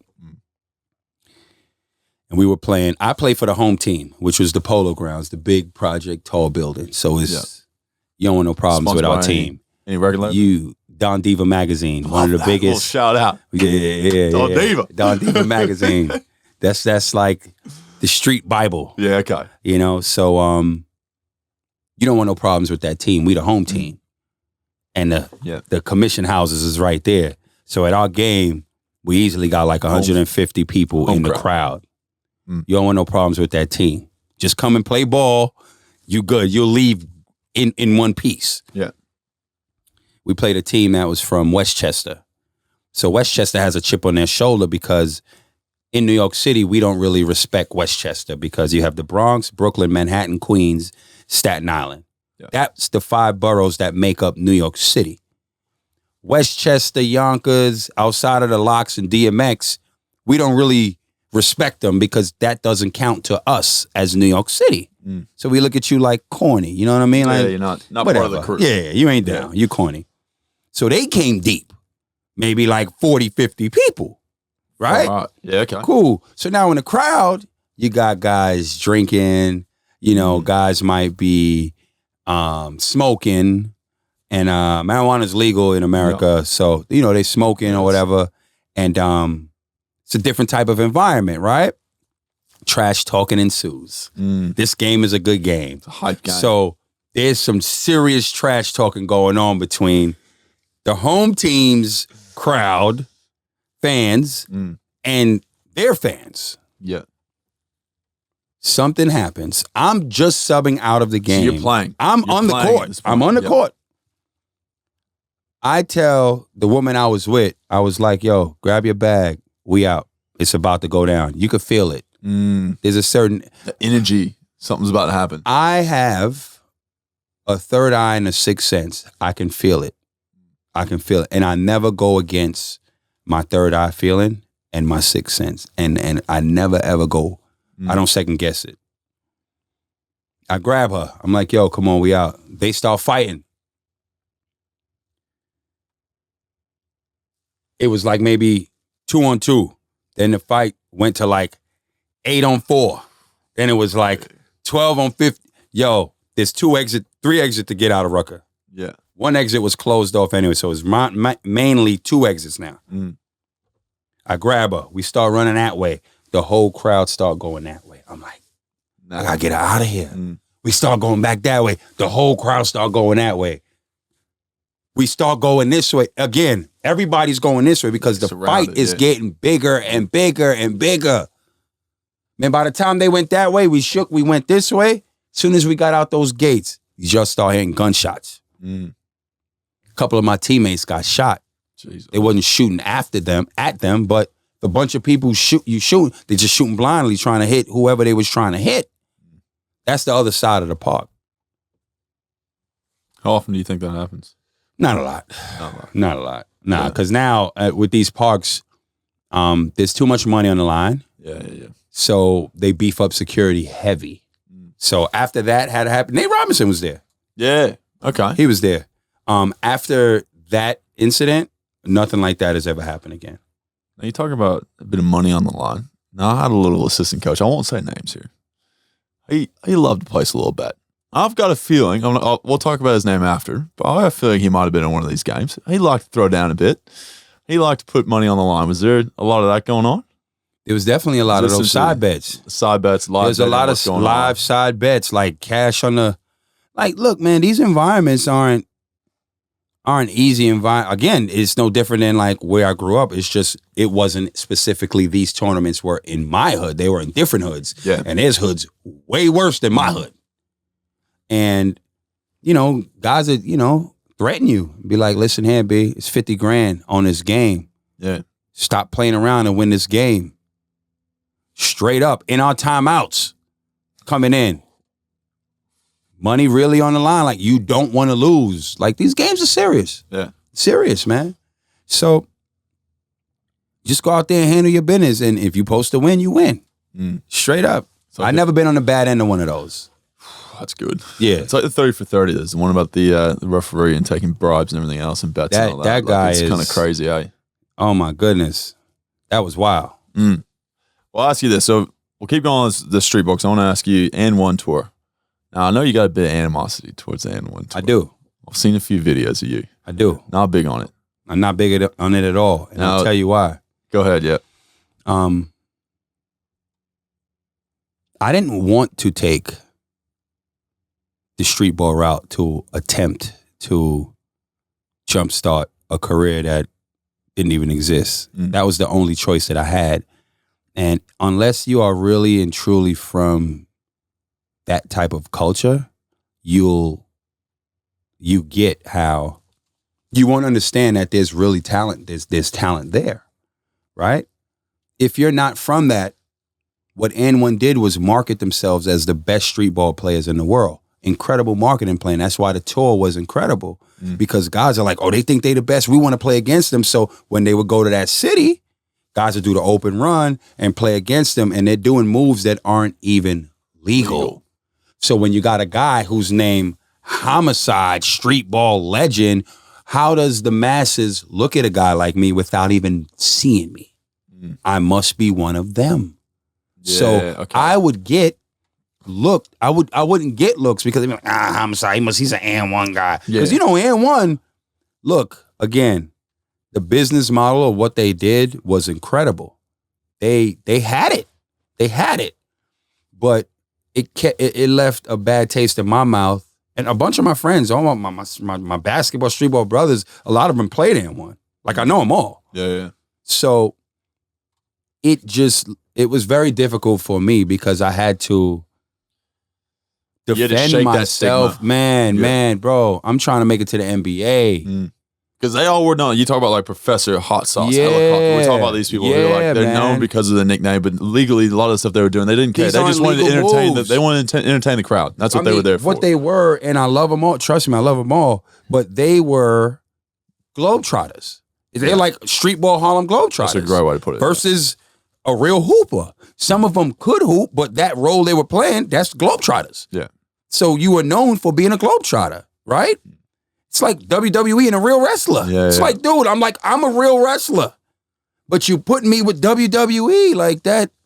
I just hated it. So we played against them. Like, I lived in Denver. I was married and lived in Denver, right? Yeah. But nobody knew I was living in Denver because they would always see me in the summers playing street ball all the time.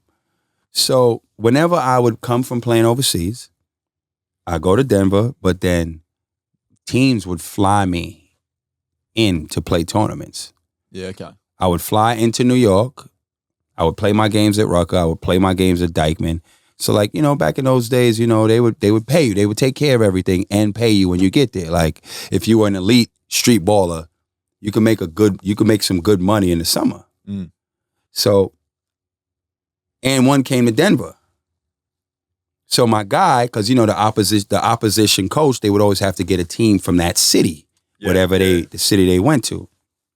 They come to Denver. My man was like, they was talking shit on the bus. It went just like this. They were talking shit on the bus. My man Mike was the coach. Mike was like, yo, y'all keep talking that shit. Don't let me put the bat signal out. They like, whatever. Like, who? We going to Denver next. Like, who you got in Denver? He's like, y'all keep talking that shit. I'm going to put that bat signal out. They was like, yeah, all right. He said, you don't want me to say his name? It was like, yeah, whatever. Who? He said, Homicide. Bus got silent.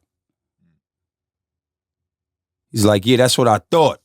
Puts the bat signal out. Hit me up. I said, yo. He said, listen, I was just going to mini camp to go to Boston a couple days before that. And the Celtics. And I said, look, I don't know if I'm even going to be there when y'all there. I said, I'm going to tell y'all something. Y'all be picking them bums in the crowd. And that's why they be beating these teams. I said, the only way I'll play against N1 is if you allow me to put my boys in the crowd and you pick who I send. Mm. We set it up that way. So I had real ballers come to it and who checked in and text them, Mike, before they got there, like, yo, I'm the gray shirt, green shorts, this is me. So they picked it. It was like, all right, cool. We'll pick him. And one had no idea who these guys were and if I was playing. Yeah. I could pick 3-4 guys straight up. So I picked up my whole crew that played overseas, that lived in Denver. We played that game, beat them by 25. Yeah. That's on YouTube. I've seen it. Yeah, you know what I mean? That's and that's when I was talking that shit. I said, listen, man, we gonna separate today the real from the bullshit. Went out there and beat their ass by 25. I love them all, but it's just real shit. It is what it is. And this is all part of it. So then you're doing this street ball, right? So anyone's there, it's like, that's not really basketball. That's just entertainment. Harlem Drug Club. And one had nothing to do with what I was doing. And you're over here with your own shoe line saying, boys, check it out. I want to ask this actually before we go. Dream shoe. What do you got? My dream shoe? Because I know you're a fashion guy. We're going to get into fashion. For basketball or for lifestyle? Lifestyle. Right now? Nah, the Dior Jordans. The Dior Air Jordan 1s. Them joints is... I got my pair. Don't give a shit about anyone else. I got mine. All right, so you're going your street ball right at this point. You're playing. Now, I want to ask you about this circumstance that now has probably led you to getting opportunities at NBA level, right? So street ball, everything's going to happen. It's kind of crazy. And you say, a bit of sliding doors moment. What was it again? Experience leads to exposure? Exposure leads to expansion. So exposure leads to expansion. I'm going to remember that one. But you get this opportunity to play against some bad dudes. I'm about LeBron Artest of the world. Now tell me about this experience. Everybody gets an opportunity. Whether they can identify it or not is on them. But you get an opportunity to elevate yourself one step closer to whatever, right? I am killing on this street ball circuit for a couple of summers. It didn't all happen in one summer, right? So I'm killing. I go to a playoff game at Rucker. Yep. This team I played against regular season, we lost to them, but I had about 37. They had nobody for me. So they like, we got to get somebody to stop this motherfucker if we want to advance in the playoffs. Yep. I'm on a layup line. Who shows up? The true warrior. Not Meta World Peace. Ron Artest, Indiana Pacer. This is before. This the is Malice in the Palace. This is Defensive Player of the Year. He just got, this is August it would have been. He just got that in June. Defensive Player of the Year. So this is who I'm playing against. I'm not playing Meta. This is the most dangerous defender. This is Queensbridge, one of Queensbridge's finest. In his prime. In his prime. biggest test of my life. Because at this point, I'm on a layup line. I'm like, oh, shit. I'm like, he only here to guard one person. I said to myself, all right, motherfucker, well, you claim you that guy, right? Well, but that's it. That's that confidence, man. I don't give a shit who you are. Here's the moment. I'm gonna bust your ass. Here it is. Yeah. Jump ball. I get the possession on the wing. Go to the rack. Little body contact. I put it up. Blocks that shit. Get that shit out of here. Fuck out of here with that bullshit. I said, motherfucker, I'm coming right back. Get the ball again. Sweep through. One dribble. Floater. Bucket. I needed that basket bad because, again, I'm 6'3". Ron Artest is 6'8". Crazy wingspan, super strong, and comes from that. He comes from that street shit. Yeah. So he's playing against a small version of him. I'm playing against a bigger version of me. With that, Ron Artest is the type of guy. After that game, he would have jumped on the train and went home. Yeah. Multi-millionaire. Yeah. That's Ron. He's just different. That's how he works. That's how he works. Yeah. I finished that game with 27. That was the hardest 27. He ripped me. He blocked my shots a couple of times. And that game, they started double teaming me. Because one-on-one, the defensive player of the year couldn't stop me in that game. Shit, we lost by 2, but I won. Personally. What it did for me was, if he couldn't stop me one-on-one, nobody could. Yeah. He's the best in the game. He's the best. Yeah. And and then I went overseas. Then I came back, and that next summer they were still talking about all these regular other bullshit guys. I said, you know what? I'm gonna show these motherfuckers. I averaged 40 that whole next summer. Yeah. And it was called the Summer Homicide. After that Rucker Park game, they gave me MVP of the league. Yeah. That gave me MVP. That was the game-changing moment in my mind for me. But the game that changed everything, there's 3 games that changed my whole life. Okay. So that was game 1, Ron Artest. Yeah, okay. So that's a first. Game 2, next summer, opening day, Rucker Park. Jadakiss's team. Jadakiss the rapper. Yeah. Dante Smith, Cleveland Cavalier champion. Yep. J.R. Smith. We know J.R. Smith is. Yeah. Kenny Satterfield was a starting point guard with the Denver Nuggets that year. That's their 1, 2, and 3. One team. Yeah. Yeah.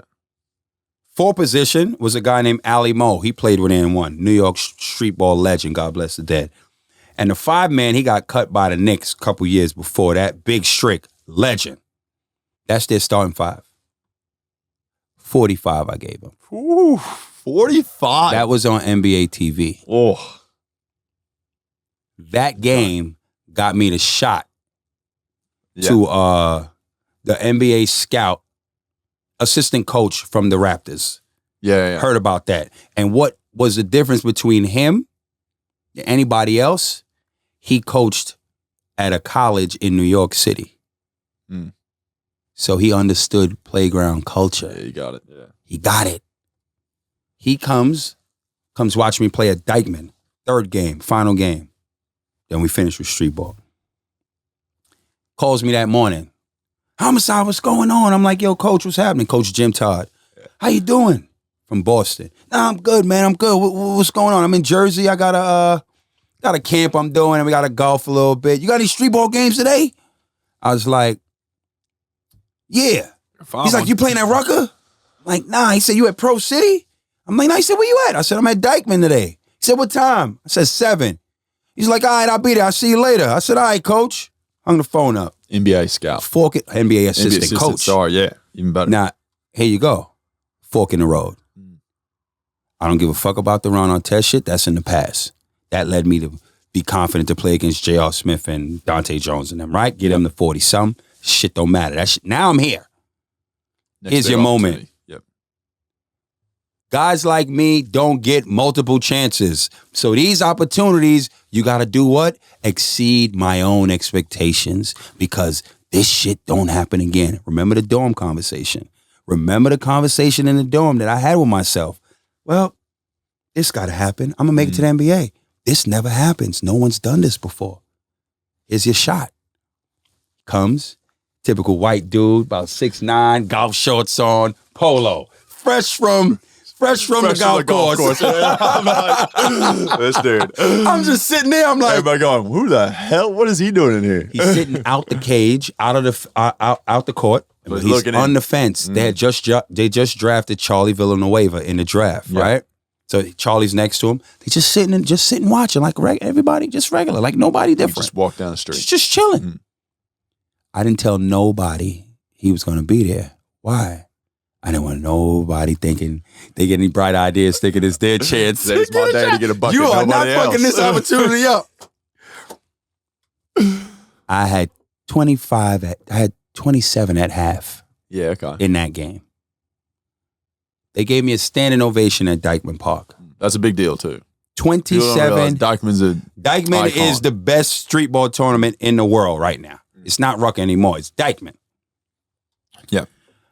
I get a standing ovation. Second half, I know God was with me that day because at halftime, usually in the beginning of any game, I get doubled. I had no double teams in that first half. Now I knew they're going to double me in the second half. Here's what you do. Pass it open, man, for the whole game. I finished with 31. I only scored 2 baskets in the second half because they doubled me. But you know what? Jim Todd comes in after that game. He comes to me. He said, good game, Homicide. You know what impressed me most? I'm like, tell me, coach. He said, when they double team, you pass it open, man. Have a good night. I'll be in touch. Role player. I wasn't dumb. Here's the difference between a typical street baller and me coming from organized basketball, knowing what my role would be had I made this team. I'm going to be a 20-20 player. And you know what that is? When you're in the game, you're only going to be in the game when you're up 20 or you're down 20. Yep. And what are you there to do? Steady that motherfucking shift. You go in there, you penetrate, you kick to the open man. You get a ball to Chris Bosh. You hit the ball, you get a ball to Jalen Rose. That's what you do. Play defense. That's it. This is how you're going to make this team or not. He went up there and he fought for me and he told him because everybody else was looking at me like, come on, man. Fuck you talking about a street ball guy. What is he going to do in here? Come on, man. He said, I don't give a fuck who you bring in here. Homicide or bust their ass. He fought for me with the presidents of Toronto. They was like, all right, let's just bring this guy in. Just see how he goes. Just see how he goes so we can shut his ass up or talk shit about him if he fails badly, right? And that's what happened. And get to Toronto. Now this shit is real. Like I give my shot. Yeah, okay. So we're in the NBA now, but I want to go back because I want to talk about your confidence you had. And I'm going to play this audio clip because this audio clip, this thing is peak confidence, I feel like. Let me hear it. Hit it. Corey Williams, a.k.a. Homie, MVP of last year. Corey, what do you got to say about this year, man? I got to say that I'm going to finish Ali Mo. At the end of this game, I should have 30 if he stays in. This right here, don't mistake it for any bull. Pardon me, NBA TV. But just know that this is hard work out here. I had to score 26 points on Ron Artest to get it. You might not believe it. The tape ain't on NBA TV to show it. But I'm telling you, that's how I got MVP. Ask. It's not a game out here. Trust me, I work hard. Might not be in the NBA, but that don't mean I'm not a good player. Exactly. Peace out, NBA TV.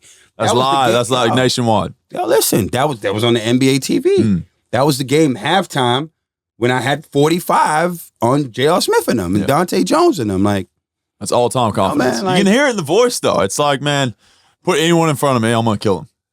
Listen, when your back is against the wall, your truest self shows. When your back is against the wall, your truest self shows. It reveals, whether you know it or not. So, you know, I worked hard, man, and you know, you got to back yourself. Ain't nobody backing you. You got to back yourself, and supreme confidence is something that I've always had. And I haven't won every battle, you know, but that's how I've learned. But I've never lost my confidence. You know what I'm saying? And again, as I said in my life, every time I had a legit opportunity, I exceeded expectations. Yeah. I know what I can do when I get the opportunity with whatever I really am sorting after. Straight up. At this point, you're sorting after the NBA. I'm sorting after the NBA. Now, Toronto, Toronto. I have the experience. Here's how this shit went. Then you would be hyped right now. You'd be Dude. like, hey, man, I've done it. You talk about hype. I'm living the You dream. talk about hype. Finally coming to fruition. I was training on some rocky shit. I was on the beach running. I'm talking about like this is it. Yeah. You know what I mean? This is it. I signed a deal and I get up there. I signed a deal to go to training camp and I go to camp. And now here's how the opportunity came even about. Yeah, okay. There was 3 point guards. They had Jose Calderon. They just signed him from Spain.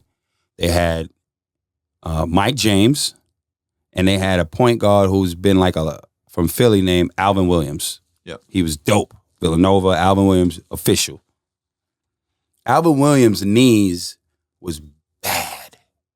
Like he hadn't played in the last year and a half, and they didn't know if he was going to be able to play this upcoming season. Yeah. So he's coming in half injured. He's coming in already,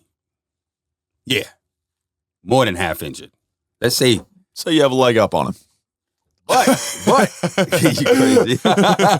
Just caught that. So they bring in 3 point guards. Yeah, okay. Just in case doctors say he can't play. Yeah. We'll pick one of these 3. We'll fill the spot. Yep. Myself, I'll go last. They bring in Tierre Brown, who played with the Lakers the year before.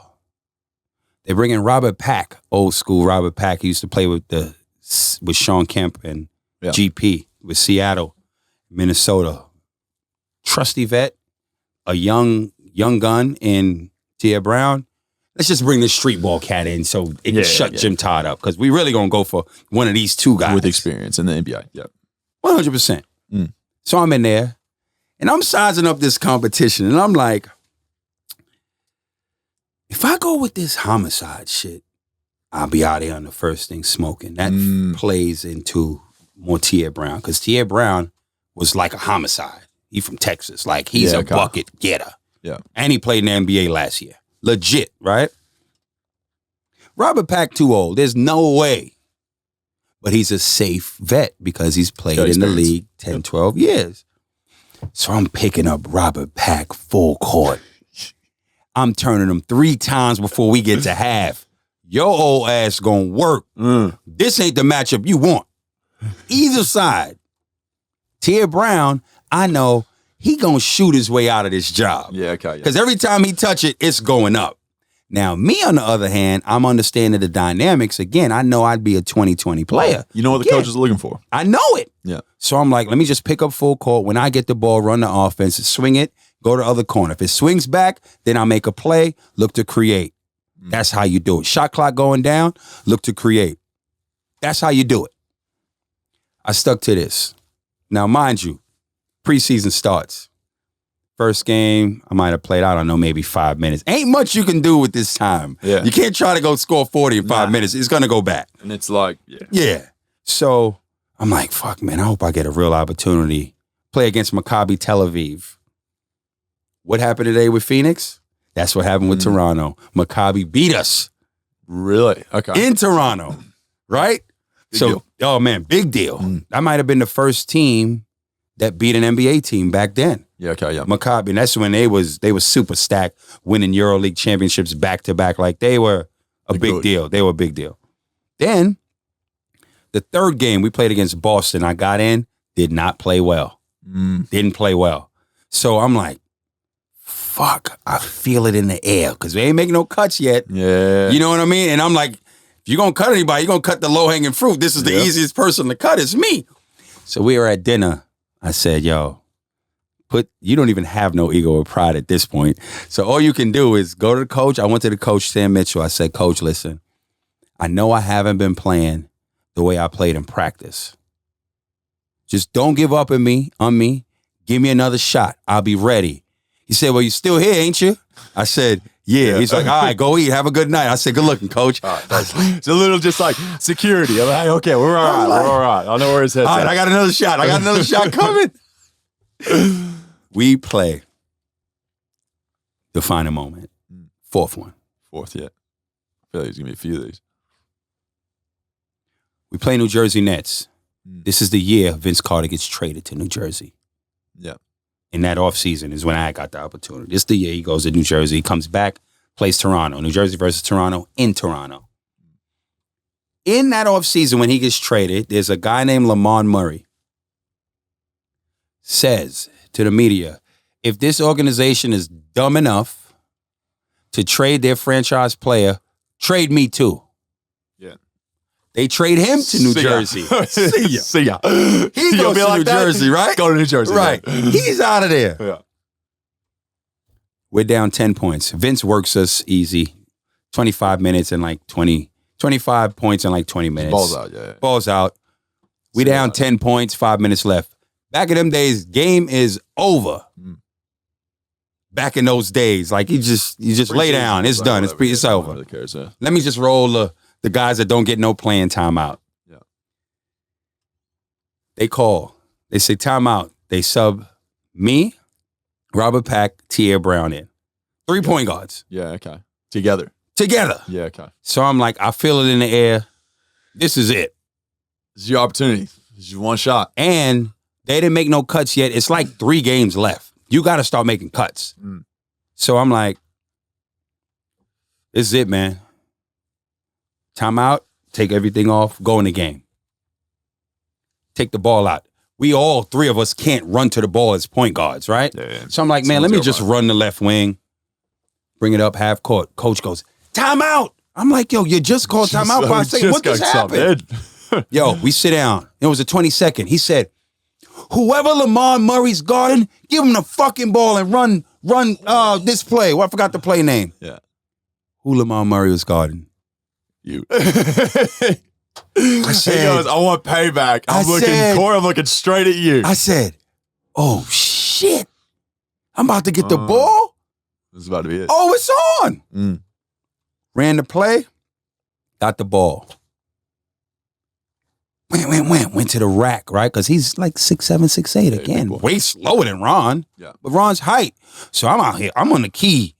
And I ripped first, went to the basket, kick it to the corner. Charlie, 3, down 7. Bucket. Went back the other way, steal. Go back this way, foul. Go to the free throw line, split them. Down 6. They come back, score. Timeout, something happens, we come back out. Long story short, we go to overtime. We win the game. You on him the rest of the game? I finish. Yo, I finished with 11 points, 3. I never forget this stat line. 11, 3 rebounds, 2 steals, 3 assists. Yeah. We win the game. All right, okay. The next day, I go into practice. First guy in there, last guy to leave. It's just how I am, this whole experience. On the same, yeah. I go in there and I'm like, T.A. Brown, nameplate gone. I was like, the fuck? I said, wait a minute. Robert Pack, nameplate gone. They got cut. I said, oh, shit. I would have gone straight to my locker and go, shoot, is my nameplate there? But my nameplate was there. Yeah. I'm like, what the fuck? Damn. I said, let me look at what, you pull up this little thing. Let me see if they shoes in there. Gone. I said, oh, shit. You know what? Calm down. Put your shit on. Go upstairs. Get on the shooting machine. Start working. What happens? Alvin Williams trying to play. Couldn't even barely move. But back in those days, he probably had like $25 million left on his deal. Yeah, kind of. He's trying to play. Doctor said he can play. That's how I get waived. It's a spot. There wasn't a lot of trading back and forth as much as there is now. There wasn't no, what, we'll just waive the contract, you get paid or sit down. That's how I didn't make the team. I left there so happy. You know why? Better for the experience.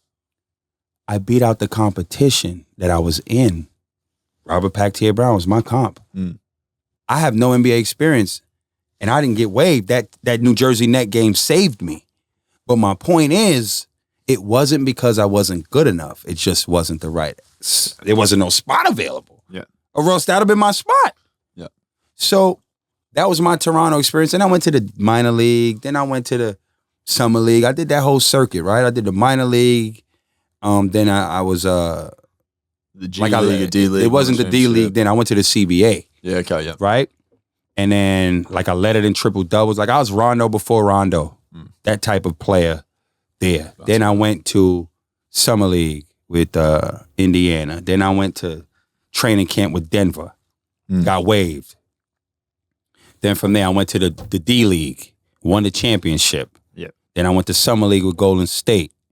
And at that point, how does my resume look? I'm a fringe NBA player. Yeah. You know what I mean? At that point, you can get a better agent. You're going to get better money overseas. You know what I mean? Your resume now, like nobody's going to pay you money. You're not getting quality if you work at McDonald's. Yeah. If you work at a Fortune 500 company is not going to hire you if you work for a fast food company. Yeah, you have experience. Or retail. It's not going to happen. You got to have experience. So when I was having shit jobs in the beginning, I was having shit jobs. But again, I knew where I started was where I wasn't going to end up. I knew I was going to be better, but at the end of the day, you got to start. You know what I mean? And you know, when you are the underdogs, you got to work your ass off. That's just what it is. You know what I mean? And if you ain't built like that, don't go get you a regular job. Yeah. This shit ain't for the weak. You know what I'm saying? Like people can look at me today and blah, blah, blah. They don't even know the work that I put in. No, exactly. They have no idea what, and nor should they, but don't think this shit is overnight success. You know what I mean? Very grateful. Everything I got, I earned. I put my work up against anybody. Starting from where I started, no handouts, no nothing. I'm very proud of where this shit began. And I know what it takes, as many people would have quit. Oh, yeah. Taking my route. So, you know, that's how, you know, I'm very grateful. Should be part of the journey. No doubt. I think people look at it in a different way whenever you got confidence and stuff. Say, you know what, I'm pretty proud of where I come from and what I've been able to do. No doubt. From the BX, all day I wear that like a badge of honor. I've been all over the world. I lived all over the world. You know, I'm very grateful that I have an opportunity now to help a brand build themselves out of the rubble. You know what I'm saying? That's the NBL was dead. It was dead. Larry Kesselman, grateful for his vision, because without his vision, I wouldn't be here. You know what I'm saying? Offered me the opportunity. I was like, yo, let's blow this shit up. I want to look at this because I've actually written down some of these teams you've gone. Let's do it. Now I'm gonna. You talk about resume, right? We're gonna go through these teams. Dakota Wizard, Bismarck, North Dakota. Hey, Harlem Globetrotters. No. Let's get this right. We're gonna go back to this. We're gonna go back to this. We're gonna go back to this. I was on tour with them. I was in New York National. You were part of the tour. You were on the bus. I was on the circus. Yeah, Club San Carlos, Brooklyn Kings, South Korea pro team tryout, and then you go to Brazil, do Minas, Sweden 08, Stockholm, and then you go Denver Nuggets rookie free agent camp. You got Chinese Basketball Association. I might pronounce this wrong. Yunnan Hung Hee, New Jersey Flyers, Westchester Wildfire, Toronto Raptors, Austin Toros. Shout out to Austin, Texas. Yeah. Selbitol Baskets Nuremberg in Germany. Yep. Yeah. Sioux Falls Skyforce, South Dakota Sioux Falls. Yep. Venezuela for. Can you name this one? Something de Margarita. I forgot the name of the team. Guayaquires? I don't even know how to say it. Margarita. Guayaquires or something like that. Indiana Pacers, France for Collet Basketball. Cholet. I'm mispronouncing everything. Golden State Warriors, Townsville Crocodiles, KK Cibona de Croatia in 2008. Trotamundos de Carabobo of Venezuela. It's been a bit of time in Venezuela. Melbourne Tigers. Lebanon, you played for Biblos Club, BHSC, Hoops Club. Al, you're just gonna have to roll with this one. Al Mutahed. Tripoli. And Tadamon Zouk. And then a Puerto Rican team called the Pirates de Guerrillas. In what world did you think you would play for those kind of places? I was in Greece too. You went all over, man. You traveled the world. Now this is me. Okay, so I'm going to bring this back to my situation. Whenever I first came to AFL, I had no idea what the hell this thing was. Right. I thought it was these.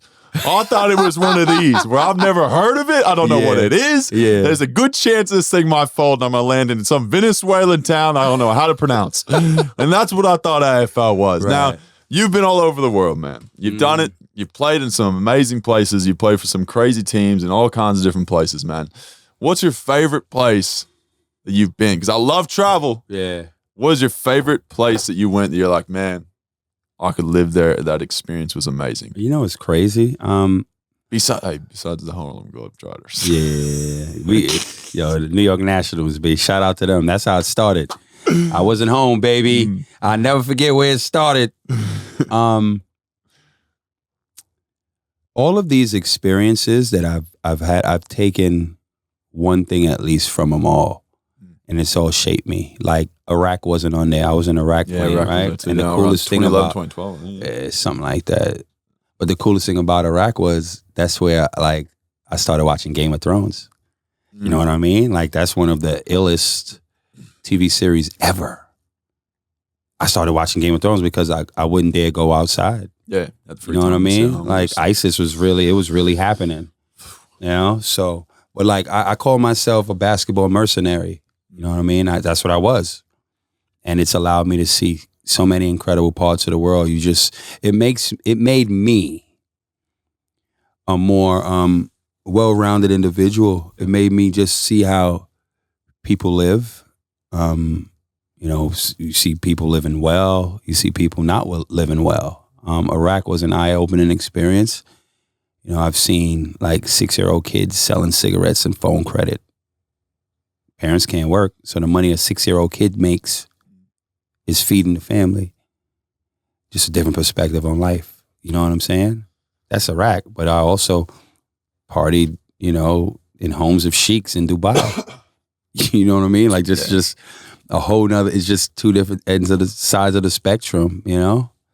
I've appreciated, there's three places specifically that have played an incredible part of my life. Obviously, New York, we know this. Australia played a significant role in my life.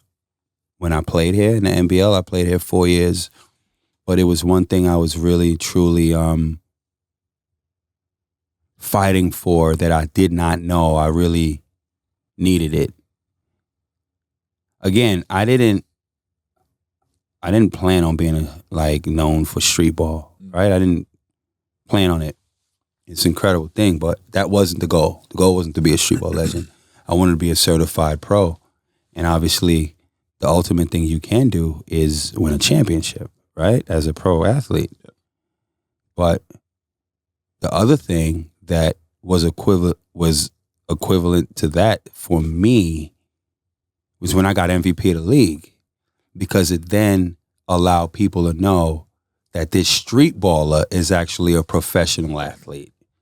So I would be, it's kind of like if you didn't graduate college, like they would just look at you like a basketball or you know, whatever sport you played. It's like, yo, I'm a scholar. I got 2 degrees. You know what I mean? But you can't say that if you don't have them. Yeah. Right?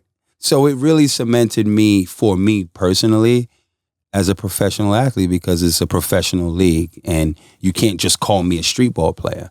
I'm so much more than that. I just needed to use that platform to get to where I am at currently, you know? And now it's just not even a professional athlete anymore, you know? I'm a commentator, I'm an analyst, you know? I'm just a connoisseur of the game, you know? I'm not one thing. Yeah. You know, I never wanted to ever be looked at as one thing. I'm many things. I've morphed into so many different things. And without this journey, man, I could not have been able to do any of this, man. So I'm very grateful, man. I really, really am. Now you talk about Australia, really, and you come over here and you play for the Townsville Crocs. Now at that time, Mike, you were rocking a hell of a haircut. Mohawk, B. Yeah, you had the mohawk. You had the spider web. The spider webs, man. Like I had 187 in my head. K1X. Like I was really, you know, I was really on my rock star shit, man. You were really enjoying it. Like, were you enjoying football? And you're like, I'm in a beautiful place in Australia. I'll get this amazing opportunity to be professional. Like, I found my place. What made you fall in love with the place? It was a style of play, first of all. Like, again, you know, I'm here for business first. I never lose sight of, listen, man, I could play in a shithole town or a beautiful town. What am I here to do? Work. I never lose sight of that. I got to get busy on this court or it'll be short-lived. whether it's beautiful or it's shit. You understand? I'm there to do a job. Like I said, I'm a basketball mercenary, right? If you ain't adding value or producing, you getting the fuck up out of there. They don't care if you love how beautiful a place is. You helping me win? Are you adding value to what the fuck I got going on? Yeah. If you adding value, well, you can stay. And the minute you don't, you can go. So I never lose sight of that, right? The best thing that happened was my agent knew with my style of play what country would suit best at that point in time. Yeah. A lot of times agents just treat talent like cattle and they get their commission. And the kid's career is off to a bad start because they didn't place the kid in a position where he could shine best or have the potential to shine best. Systems are important, and Townsville Crocs at the time, I fit right in. The style of play in this league was my style of play, West Coast type of offense. We running and gunning. The team, we were underdogs. I mean, we're in Townsville, you know. Obviously now living here, I understand the layout, how if you're in a star-studded town like a Sydney or a Melbourne, you're more coveted. And if you're in like a Queensland type of town, you know, people like you're slow, right? Mm-hmm. But if you in Townsville, it's like, man, we don't respect any type of basketball going on up there. There they can play tough, but we're going to beat them eventually, right? So my whole thing was, again, that's basically sleeping on this team, not respecting the players or the organization and think it's a walk in the park. We're underdogs. That fits perfect with who? With me at the time, right? So, okay, listen, here's what we're going to do. Yeah. Let's prove them wrong. So it worked out well. I was there for 3 seasons. I signed my first deal with them. And then after 5 games, they wanted me to sign a 2-year deal. Wow. 5 games. Yeah. It's a big deal. Big deal. Was there any team you specifically hated a bit more than others? Like, let's say hypothetically, maybe Perth? Listen, okay. So it was a love-hate relationship, you know? It's kind of like Perth was tough. They were really physical. I respected them, but like I was just like, yo, can none of y'all really guard me? You know what I mean? Like I'm not worrying about the guy on me that's guarding me. I'm worrying about the other 2 guys that's helping. Yeah, I'm going to blow past you. Yeah. But how can I get to the bucket with these 2 other guys there waiting? So anyway, they were a good team, and we had a love-hate relationship. And, you know, I'll tell you a quick story about that. Yeah. We lost by maybe about 40. 40? Against Perth. 40 ball, yeah. And the following week, we played them in the single game elimination finals. Just in Perth? In Perth. So we lost by 40 in Perth. Yeah. Crowd gave it to me. Coach was like, you stink. Sit down. Crowd giving it to me, right? And I'm like, never forget this moment because you deserve it. You didn't show up. You didn't show up. You stink. You didn't show up. You'll be back here in like 5 days. Refocus. We go again. Came back. Obviously, if you just beat a team by 40, you think this is an easy win. John, really, 10 3-pointers made. Broke history in finals history. Yeah. The most 3-pointers made in the playoffs. I finished with 28 or 30. Yeah. Right? We win. We get a deflection. We get a steal at the end. They throw it to me. I go down the court. Dunk it. Run around the arena. Took my shirt off. Ran around the arena. Got to the camera. Now hold up. Talking my bad. Play it, Braden. Williams with the jam. That's good night, Perth. Corey Homicide Williams gets the last word as his Townsville Crocs knock off the Perth Wildcats here at Challenge Stadium. That is gold. That is exactly how he said, hey, this is what we about. This is what we fucking about. Croc Nation was born right there, and they threw everything they could at me. They threw everything in that arena they could at me. We almost insinuated a riot, but you know, it was just a great way to say to Perth, man, like, fuck you. Yeah. I love it. Yeah. Absolutely just giving it to people. Absolutely. Hey, man, there's nothing better in life. They never saw a hostile territory, beat them in a hostile territory, and then give it to them after to let them know that just happened. Yeah, like they were in disbelief and shock. I don't think nothing like that has ever happened before in the sport. Yeah. I was like on my Westbrook shit. You know what I mean? Like I was on my Westbrook shit, and it worked well. You know, we lost game 3 to go to the grand finals. So, and the next year we lost game 3 to go to the grand finals, and we were on the road. Obviously, you know how it is, man. Home court advantage is big deal. It's a big deal, and we overachieved with the team that we had. So it still was like a win. Yeah. You know what I mean? I didn't win a championship with them, but I still won. Proved a point. You know what I mean? Yeah, you proved a point. Yeah. Now we'll get into the NBL. Obviously, you're a commentator for the NBL. Everyone knows this, you know. Well, let's get into a bit of, I want to say, how far has it grown since you've played? Leaps and bounds. Like, since I've been here in the last 8 years, I've seen a huge difference. We talk about whenever LaMelo came over and started playing, how big that was on the international stage. RJ Barrett, all these kind of people have come over. How much have you seen from your own personal perspective how big of a change it's been in the NBL in the last 20 years? Like, the biggest change in the NBL is Larry Kesselman. Visionary. I'm obviously a very successful businessman, and went into his pockets and invested. You know how it is, man. Like, a lot of people talk it, man. A lot of people don't back it up and walk it. You know, there's so many people, you should do this, you should do that. Put your money up. He did. You know what I mean? There's so many people with opinions, but ain't nobody taking action, right? He did. That was first and foremost before I wasn't even here, you know? And ever since, I truly respect him. You know, I'm the kind of person, man, I've been around billionaires, I've been around multimillionaires, dudes worth whatever. Like, I've been around enough, right? Money don't impress me. How you treat people impresses me, and your work ethic impresses me. Like, you can have it, but what's your work ethic, and how do you treat people? And that's why I truly respect him. He treats everybody with respect. He's super humble, and he works his ass off.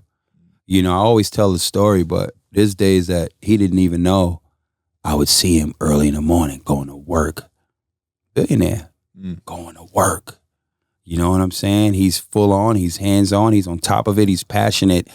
And because, you know, a guy like that, he can kick his feet up and just let whoever he hires to run the operations, you know, do, and rightfully so. Like, he's earned the right to have a successful life, and he can kick back when he wants. But he's truly passionate about it, and I think that's really, truly, to be honest with you, the biggest reason that I remain still working here with the NBL, because it starts from the top. You know what I mean? So he's going hard. You know what I mean? They offered me the role. Yeah. They offered me the job. And it was a successful, I think that it was a great opportunity because I love Australia. Australia's dope. It's super dope. People are super cool. It's a incredible vibe here. You know, I'm safe here. I don't have no problems. Yeah. I literally have no problems here with nobody. It's been nothing but love. You know, this is a place where just put your head down and do the work. You can become successful. You know, there's opportunity here, and you got to put the work in, but all you ask for is opportunity, right? That's all I've ever asked for, right? You make some money. You'll prove yourself in that. Yeah. You know what I mean? So Australia's dope. The NBL has come a long way. So to sit back when we were there in the early days, and it's like, yo, here's what I need to do. I need to become a Hall of Famer within my role. I don't care about your role. That's for you to do. I don't care about your role. I'm going to do my role to the best of its ability every day. So whether it's I'm talking some shit to Perth and the Red Army and we going at it, all right, that might be a part of it. Do I come out with some strong opinions? Yeah. But people are talking. It ain't about me. So the conversations and creating headlines and everything else that comes with it. And on top of it, I'm believing what I'm saying, though. Yeah. But the thing is, in Australian sport culture, they'll cut you down. Aussies will cut each other down if you start talking too much. So the best thing is, I ain't Aussie. So like, you get an outsider who played in this league that's valid and certified, so they can't be like, yo, who the hell is this big mouth American guy? Where's he from? That's Homicide. He was MVP of the league. Validation right there. Yeah. Right. Oh, okay. So if I'm saying, like, yo, step your game up, man. I ain't the Stephen A. Stephen A never played. I love Stephen A, but he never played. So that's why a lot of guys be on him. Because you never did this. I did it. So God, I have that credibility and validation there. You know what I mean? 100%. So with me coming in, let's really turn this up to 1 million. Let's amplify this thing, you know? So again, I just always wanted to make sure I saw spots that needed filled all over this board. Let me be the ones filling it. Even if you can't see it, I know what needs to be filled because I know as a player what's missing and what could be done better. So let me do it. You've been in the industry. You know the back end of it. I know it. Else, yeah. I know it. So I'm just glad to be a part of the journey and seeing it come to fruition, you know. I really am. It's beautiful. And what happened today is, you know, a part of it, you know. Yeah. I mean, it's incredible. What's the biggest opportunity for growth for the NBL? I know it's been massive. Exposure leads to expansion. You know what I think needs to happen? It's time to hit Asia Pacific. Go get a team in the Philippines, B. Go put an NBL. Crazy for basketball. Okay, then here we go. Man. I went there once. They thought I was like just Dirk Nowitzki rolling out. You got to play. Dunked in front of them. The whole town came out. It was wild. Exposure leads to expansion. I think there should be like an APAC league, like you have Euro League. Yeah. Let's do APAC league. Let's get a team in Indonesia, right? Let's get a team in the Philippines. Let's get a team in Korea. Let's get a team in Japan. But mind you, you can get imports. Look, this is what Euro League does. Let me ask this. Like that's just me off the top of my head. Yeah. Oh, it's come on, big. It's the truth. That's light. It's now with this league popping the way it is. You know how things are. When you're a startup, nobody wants a part of it. Everybody watches from afar. That ain't gonna work. That ain't gonna work. Oh shit, it's working. Oh. Now I want to be on because now it's I want to be part of it. Yeah. Okay. Yeah. Well, this is how you use this opportunity. Exposure leads to expansion. Everybody's seeing it. Now we expand. I'm hitting APAC. That's what I'm doing. Yeah. Okay. I like it. I think it's possible. Anything. But Larry Kesselman. Everything is possible. Just put the idea out there. You'll take it. You'll run from it. We'll see what happens. I want to ask this now. People from America, right? So you got big guys graduating high school coming over. LeBron's kid, Bronny. Any chance? There's a chance. The NBL? There's a chance. You reckon he might come to the NBL? Look, Bronny. Here's what I believe. Obviously, our honest opinion as always. The face of the NBA is LeBron. Pops, right. It would be a business decision for the NBA to not allow that to happen. 100%. So, do I think it's going to happen? No, but there's a chance. Because if the face of the league, first of all, a couple years ago, Adam Silver said they've done a fantastic job there. If I had a kid, I'd send my kid there. So you got the president saying that. How you going to tell me the face of your league is saying that, following suit to the president, and then sends his son there? Do you know what kind of wave and domino effect that would be? Way bigger than Melo Ball. Melo set the tone with that. Yeah. You know what I mean? Because he solidified that platform as that's for real. And what Adam Silver did as soon as Melo did that and they got Rookie of the Year, you know what they did? G League Ignite, we created. You know why that's created? You know why Overtime Elite's created? But more important, G League Ignite, we going to stop our American kids from taking their asses to Australia. That's the NBL and X-Star effect. Yeah. That's serious effect. To a point where when them kids get drafted from the Next Stars program, they don't even say where they just came from. They say the city they from. They never did that before. They don't want to even give those three little letters props because what you're doing right there on the biggest stage for your outside of the finals draft day, you're validating another league. Someone else. Can't do that. Yeah. See what I'm saying? This is the type of shit going on that people don't even get. Yeah. So you think? Okay, we'll go back to this now. Tasmania. We love Tasmania. On we this love podcast. it. Love Tasmania. We love it. Big fan of Tassie. Now, last year, we could probably say breakout team of the year.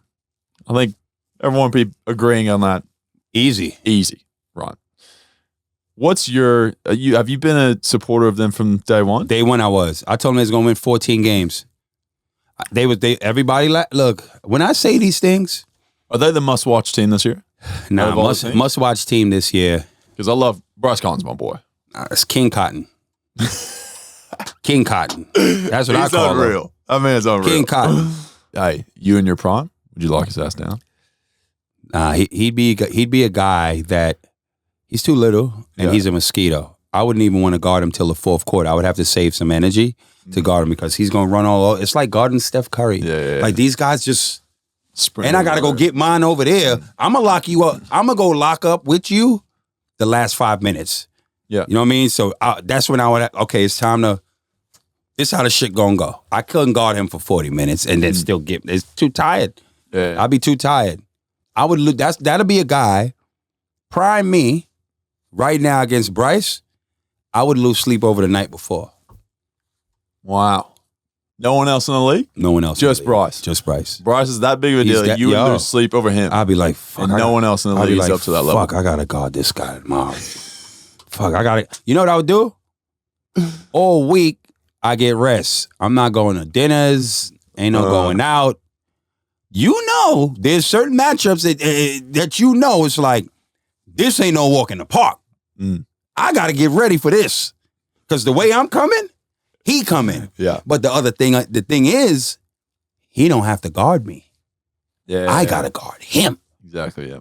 Now I want to ask you this because this is another thing I'm really interested in. I did a research on it. I found an amazing story. Aaron Baines. Do you know him? I don't know Aaron Baines, but his story and what he's gone through, phenomenal. And what he's doing now coming back, like I wish him all the best because I love those just like no one gives me a chance and like life's on the line kind of thing, and I'm gonna fight my way through to make it work. Yeah, man. First of all, it's just glad to see him in the league, but glad to see him back playing basketball. Yeah. You know what I mean? Obviously, we love what we do.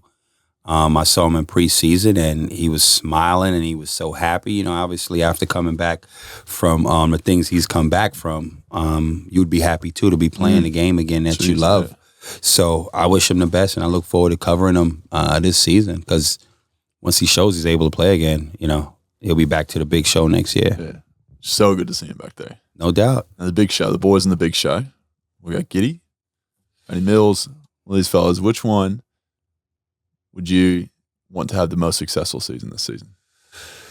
I'm a big Patty Mills guy. I love him. He's like, from his moral standards and everything, like he does everything there needs right. To be He's an amazing statue. Person. Like that man has represented his country better than any other person I've probably met. Yo, dude, like Patty Mills is. There needs to be a statue of him already. Like it should have been built already, but it definitely have to get in the bronze. But what he stands for is like he's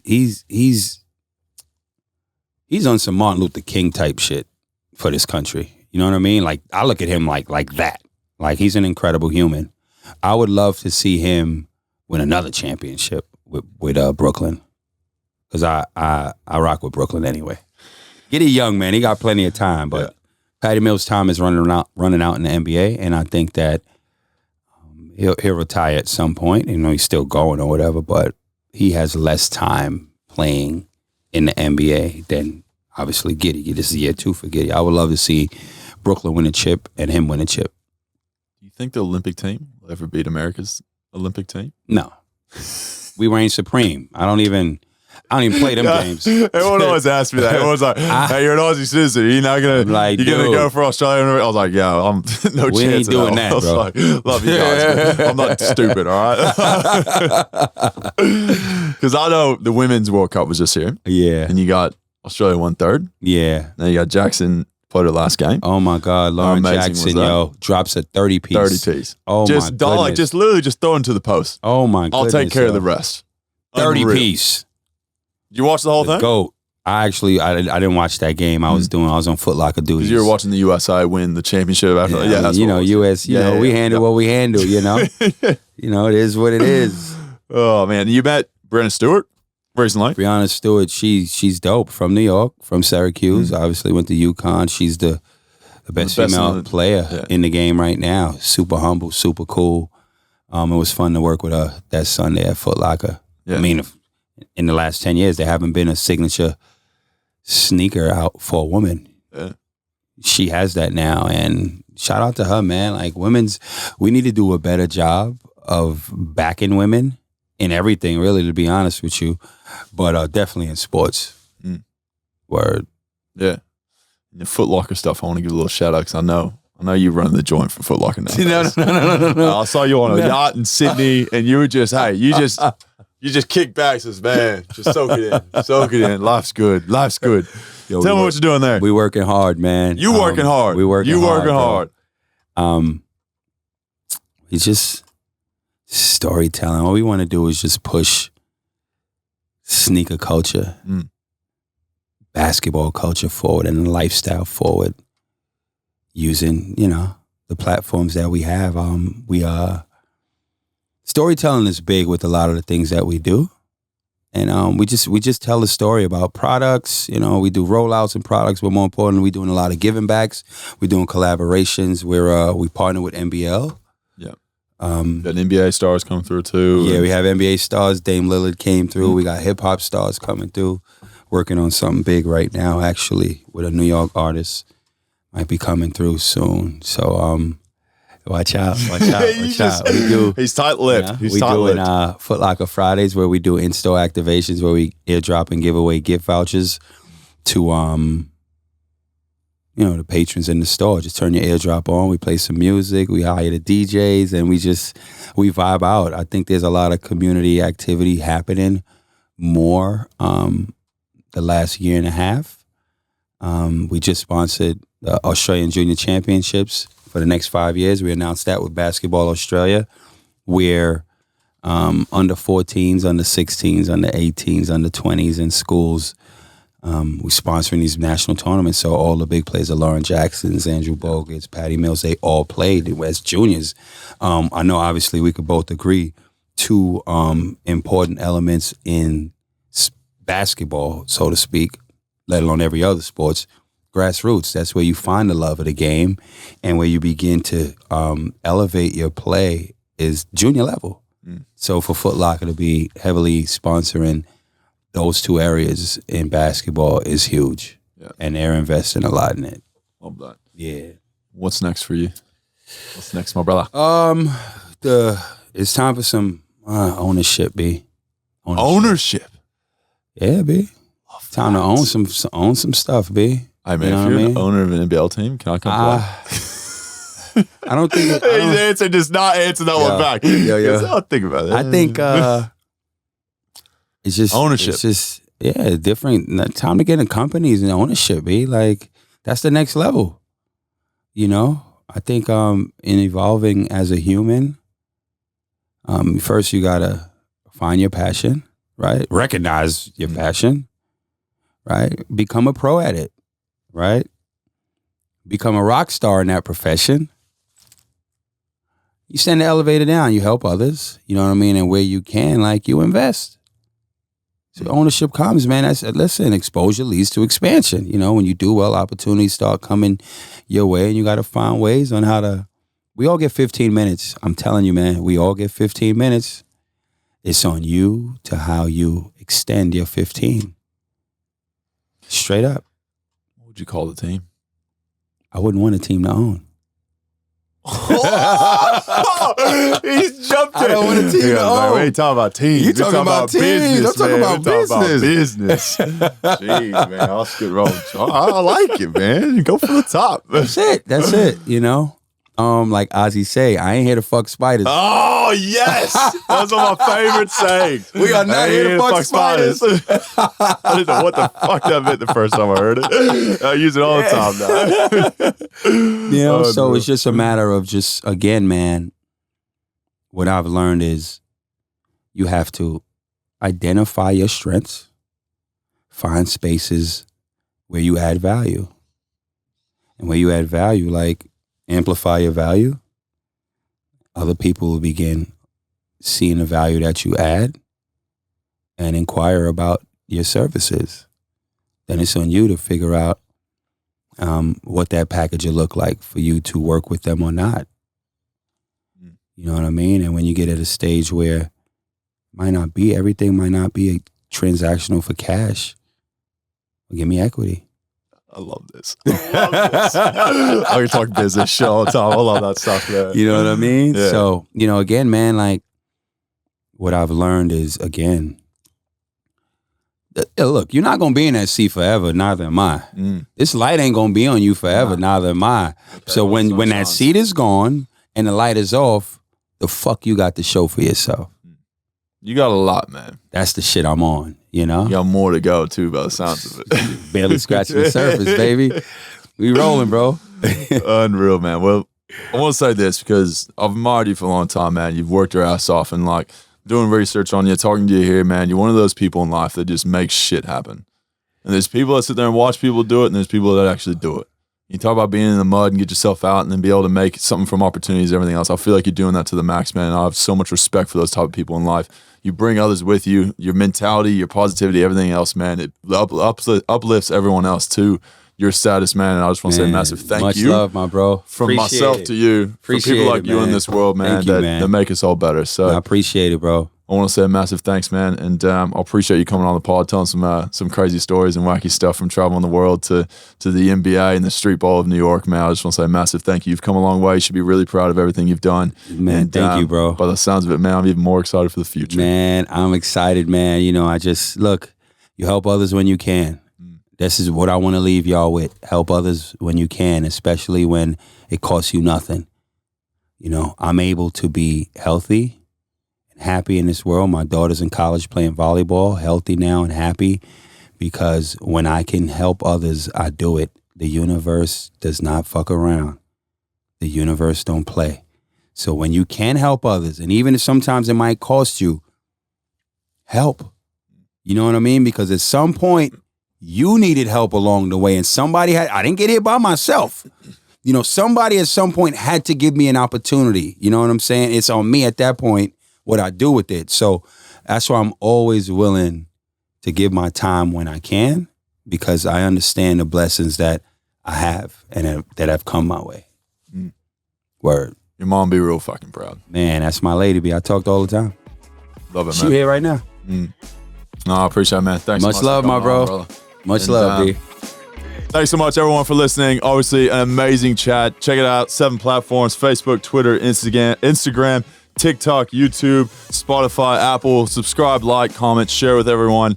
This is an awesome, epic chat. So if you can, share it. There's some absolutely golden nuggets out of this thing I think you'll get in life and be able to use it in the future. So thanks again for listening, everyone, and keep listening in for the rest of the episode. See ya. Have a great day.